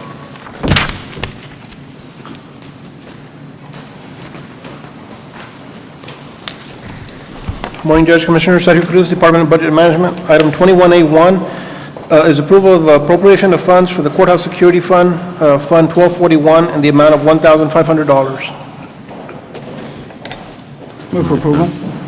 Second. Those in favor indicate by saying aye. Aye. Aye, motion carries. Item 21A2 is approval of appropriation of funds from the Justice Court Technology Fund, Fund 1242, in the amount of $410,492.91. Move for approval. Second. Those in favor indicate by saying aye. Aye. Aye, motion carries. Thank you, Judge, Commissioners. Thank you, sir. Item 22, purchasing. Yes. Martha Salazar for the Purchasing Department. Nothing to report on item A, either 1, 2, and 3, or A, B, and C, or report to be given. On item 3, A3, we're presenting the tabulation for action by Commissioner to award the multiple vendors that submitted the lowest bid by category item, meeting all specifications and requirements, and this is for the title of pipes, as you see here, with all those different items under bid number 025. We're recommending multiple awards to Rio Valley Pipe, L&R Precast, HD Supply Waterworks, and ACT Pipe and Supply. Move for approval. Second. Those in favor indicate by saying aye. Aye. Aye, motion carries. Item B is requesting authority to advertise for all of those items that were not bid on and we couldn't award. Move for approval. Second. Those in favor indicate by saying aye. Aye. Aye, motion carries. Item 4, we're requesting approval to exercise option to terminate agreement as yet unsigned with Coca-Cola Refreshments USA, formerly known as Coca-Cola Enterprises Incorporated, by issuing a contractual stated 30 days written notice under the contract, because we have never been able to get the company to sign our agreement. We have tried repeatedly so as to offer these refreshments countywide, and we cannot get them to do it. Move for approval. Second. Those in favor indicate by saying aye. Aye. Aye, motion carries. We're going to put out the advertising for that same product again on item B. Move for approval. Item B. Second. Those in favor indicate by saying aye. Aye. Aye, motion carries. On item 5, we're requesting no action at this time, and we will place on next week's agenda. On item 6, we're recommending award of bid and approval of contract to multiple bidders as attached here 2, meeting all specifications and requirements. This is for sign language interpreting services for the hearing impaired, courtroom and non-courtroom use. One of them is Sign Language Interpreters LLC, DBA A Sign Language Company, and the second one is South Texas Interpreters. And both of those need to be subject to legal review. Correct. No, they've been, I believe we already have that on there. There was an issue yesterday afternoon. on Oh, the okay, I insurance. apologize. Yes, subject to legal review. Move for approval. Second. Those in favor indicate by saying aye. Aye. Aye, motion carries. The next item I have will be for, hold on. Oh, yes, under the executive officer, we are requesting presentation for discussion, consideration, and applicable action for the nomination of at least 3 firms for the Hidalgo County's approved pool of construction management service providers for the contracting of a vendor after the selection protocol is completed for the following projects. One is the construction of the renovation portion, the actual construction of the first and second floors of the administration building. As you know, we already have an awarded bid, and it's ready to get started. However, we haven't been able to issue the notice to proceed to Wilson Construction because we're still using that old commissioner's courtroom for the courts that haven't moved into the modulars. And the second one would be to the renovation of the former Hidalgo County Restitution Center located on Richardson, Junior, and M Road for the use by Precinct 4 and others if required. You have with you a copy of the list of the pool, approved pool of construction management service providers, and I need at least 3 nominations. Well, going back to, out of respect to Virginia Nials, they raised a question about when did we go through policy or adopt policy where we hire construction managers for every project, which I haven't seen them on every project. There's obviously some benefits. In this case, I want to leave it up to the commissioners and judge if it's a service that we need for these respective projects so that we consider the pool. But the simple question goes back to the administration building. Obviously, it was a contract, it was a project that came up. Can you recall when it was first decided that we were going to renovate that building? How many years? 3 years at least. It's been longer. It's longer than that, but we first started with the 4th floor. That was an option to the DA, who thought he could renovate the 4th floor under his supervision. That was done. It was later decided that the other 2 floors needed a lot of work of demolition of the 4th floor was the easiest of all of them too. You're referring to the 3rd floor. The 3rd floor, I apologize. I stand corrected. And now we're doing the full renovation of, there was a lot of remediation that had to be done also on the 1st and 2nd floor, so it has taken its time. We are now at the point with Wilson Constructions to issue the notice to proceed. However, as I said, we haven't been able to because we have 3 courts platooning the use of that old former commissioner's courtroom before they move into the modulars. And so as soon as that is done, we will issue the notice to proceed, and this service is being requested to make that construction go as smoothly as possible in order to get to that point of moving the DA. What's the game plan for the first floor? moving of the? Right now, currently, Judge Commissioners, at the modular site is the canopies. I think you all have seen that activity. They're putting up the proper beams and whatnot for the canopies.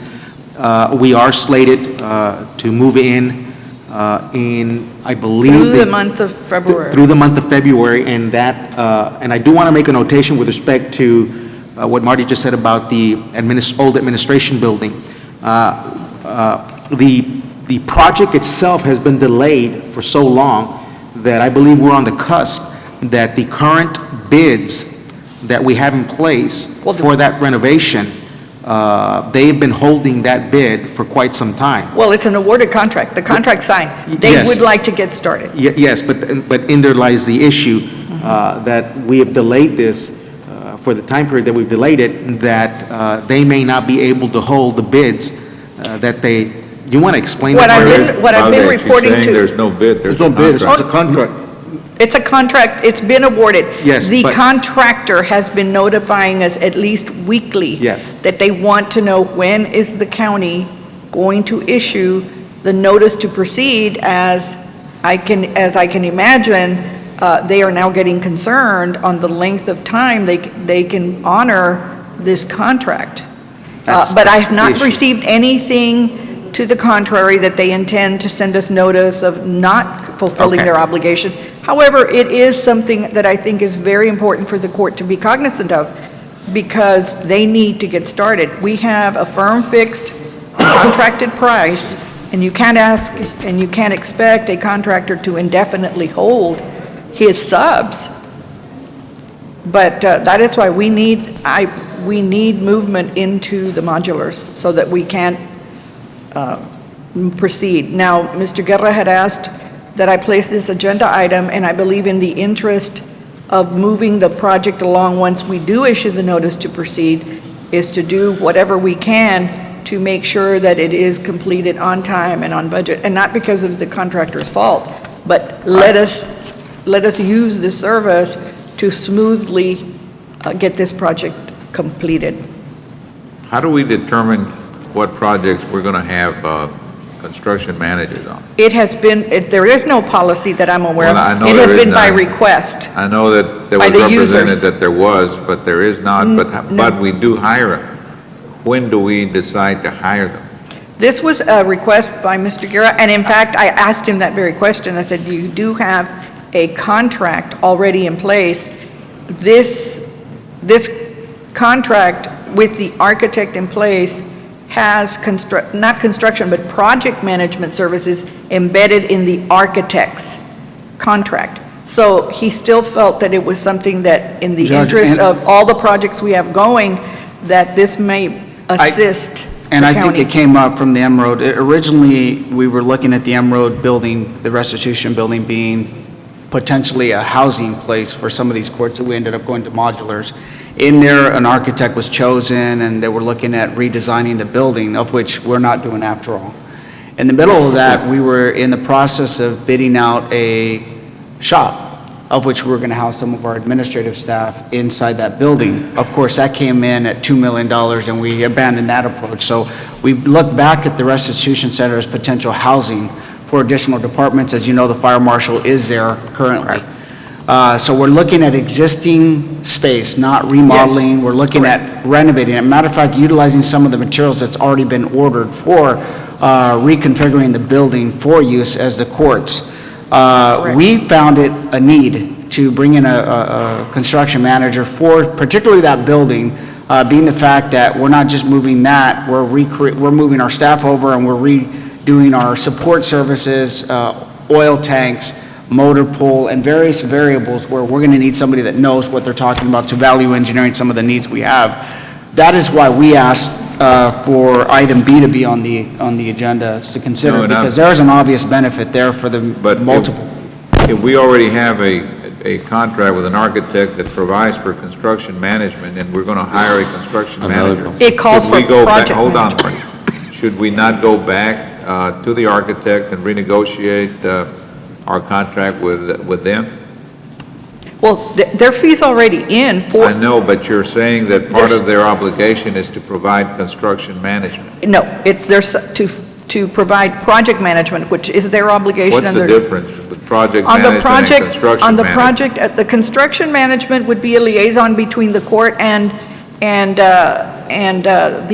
the construction manager to make sure that if vinyl floor was requested, vinyl floor has been put in. Project management is just the general overall time period visits that the project is moving on, according to the schedule that was anticipated.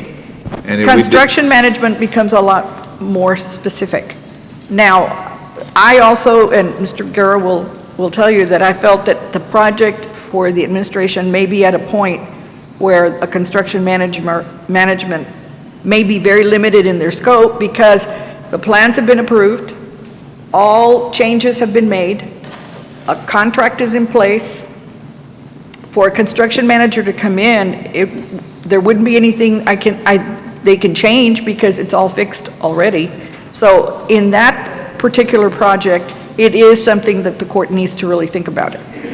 Now, at the point that you're starting, Yeah, for item B, it's it's a just different. appropriate. Yeah, it's a different. Because you come in at the circumstance. same time that the architect's going to be designing, requesting the value engineering service, make sure that the that the intent of the precinct is translated by the architect Judge, it's into the important to final note plans. that item B does not, we don't have architect engaged. Okay. So we're doing this solely through in-house and using a construction manager to help us remodel.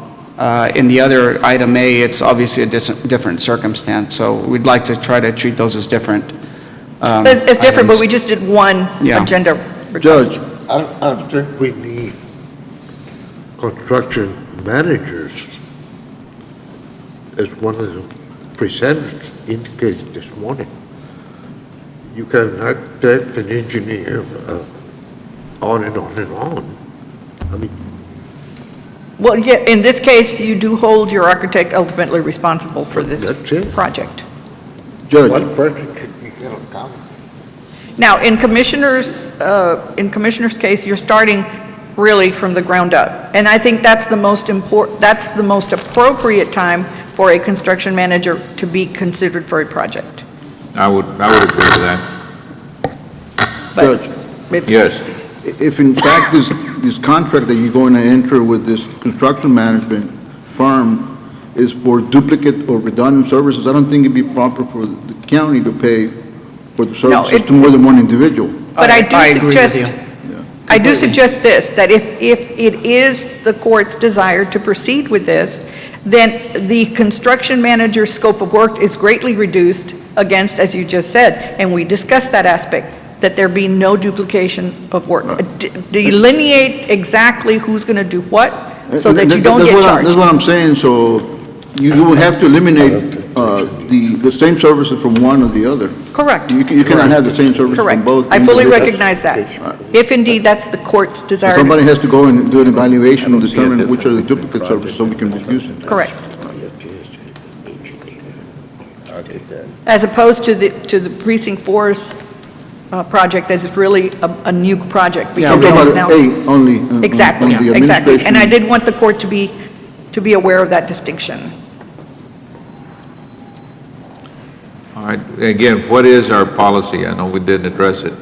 Do we take it on a case-by-case basis? It's a case-by-case basis. And in that at the particular- juncture, Marty, we're- please, let me finish, and then Sorry. I'll give you all the time you need. When we get to a particular project, who decides whether we need a construction manager, and what criteria do they look for? I'd imagine the court. I would think one of the biggest criterias would be, if we're going to do it in-house, you need a construction manager, because you may have a facilities management department that is so taxed with everything else they're doing on a day-to-day basis, you're not going to have the manpower to fully take on the, Judge, and just to give you an example, start to the finish. Emerald Restitution is a good example, of which the precinct crews are going to do pretty much about 70% of the work that's going to be done on site. We're going to use buildings, facility management to help us with some of the remodeling on the inside.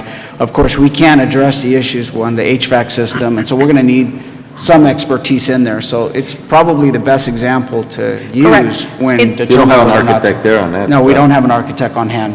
Okay. you had it for the Judge, but previous. Also, the construction management firm or contract is entered at the same time you let out the construction contract. So those are almost done simultaneously, as opposed to now we enter into the construction contract a while back and we get into construction manager after the fact. But normally those are done almost at the same time. Correct, that's why I'm saying, in the past, what we did, and it was done it wasn't during Commissioner Cuevas, but the previous administration, and even before that, in Commissioner Handy's era, is the Precinct 1. That happened after the fact, but because at the time, the precinct was going to do a lot of things in-house, which ended up not happening. But we still had the use of a construction manager. What is it that you're asking of this item? Or Pardon me, I didn't hear. what is it that you're asking for? in I'm contract? asking that if you're going to proceed with A or B or both, we need to nominate from the list that you have in front of you. And we can nominate 3 for each one, or if you're going to just do one, we still need 3 nominees. I believe the consensus appears to be that as to B, we do need one. I'm not sure the consensus is there as to A, or at least you haven't made your case. I agree, Judge. I think that we need to look at it Now, this more was thoroughly. something that, No action.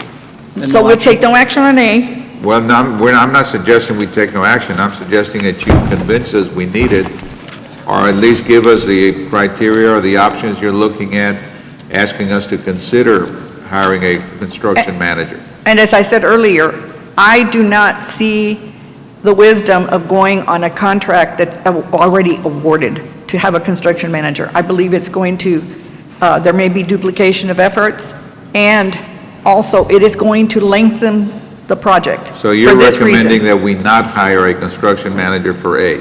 Yes, sir. Okay. Good. So for item A, do you want to take action that, no action? It's just no action. No I think action, for B, okay. no. And on B, I do need the nominations. Now, Commissioner, I do want you to keep in mind that under B, anything that is going to be under the occupation code may require some professional disciplines. Oh, absolutely. Architect and engineering. Absolutely. Do we have a list of the pool? Oh, that's what Yes, this that's is that over list. here. Yes, sir. It's right there. Marty, I thought the M Road building sort of being renovated, no? No, sir. No, if I, let me address that. The M Road project was abandoned with respect to what we were going to do because it became cost prohibitive. All the departments that we wanted to put in there, the amount of work that was going to have to be done, as well as expanding that facility from So an it was infrastructure never standpoint. worked on? It was never worked on. What the fire marshal's office did was take the office as is, and there was some very, very minor renovations done by facilities management, but there was no construction per se done on that building. No, it never So- proceeded to be bid or, because number one, it had additions, they all didn't fit, the ones that were proposed to be housed. And secondly, you're going to start having logistical problems with especially the courts, even though there was room for security. So then it never went to the stage of only the architectural was done. I seem to remember making payments on M Road, but I'll go back and double check that, saying there was no work Yes, done. and it would be for architectural services. Okay. That's what it was done for. Do we have our nominations? We first need approval on B, don't we? Oh, okay, yes, they're going to approve moving forward with construction B. management service. You wanna That's pick correct. three names out of the list? Yeah, I know that we've used Prodigy Construction in the past. Construction management. And, GSA, we use GSA. Yeah, you can put them on there if you want. Yes, we've used GSA before. Is that one nominee? which one is USA? GSA. would be item. GSA. Oh. GAS. It's GAS. GAS. I'm getting my acronyms confused. It's almost toward the bottom, Judge.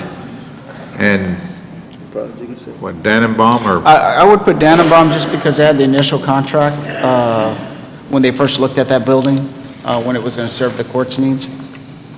So they're pretty familiar with that property.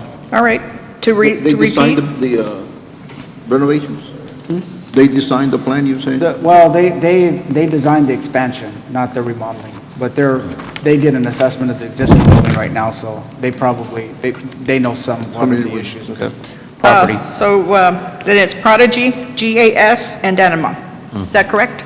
Correct. Right. All right, so we need approval on B, then, with those nominations. Move for approval. All right, motion, and the other one I'll interpret to be a second. Those in favor indicate by saying aye. Aye.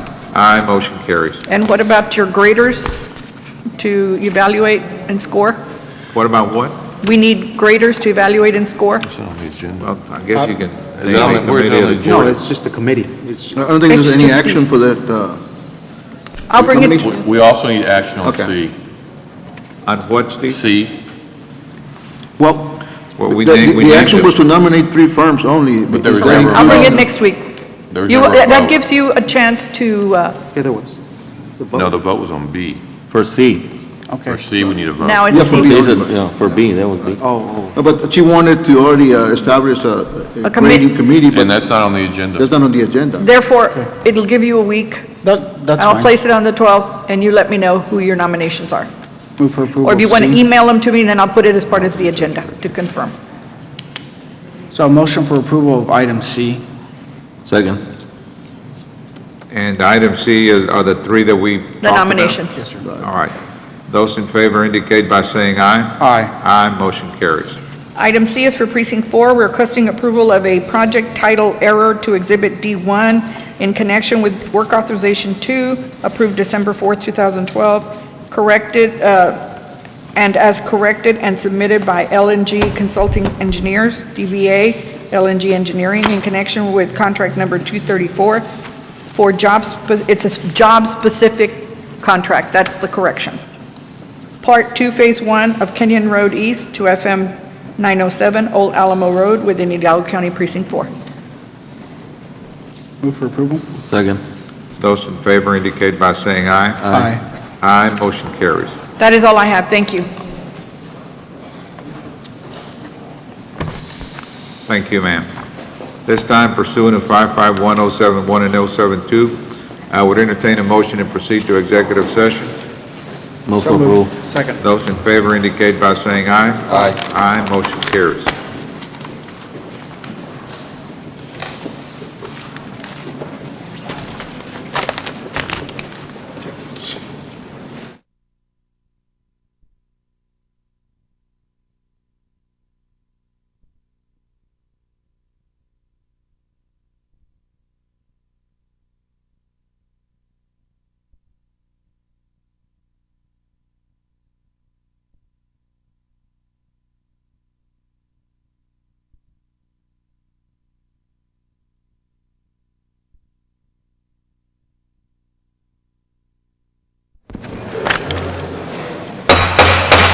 All right, it's 12 noon. We're back in open session. Mr. Guerra? Thank you, Judge, Commissioners. Judge, Commissioners, with respect to item A, under open session.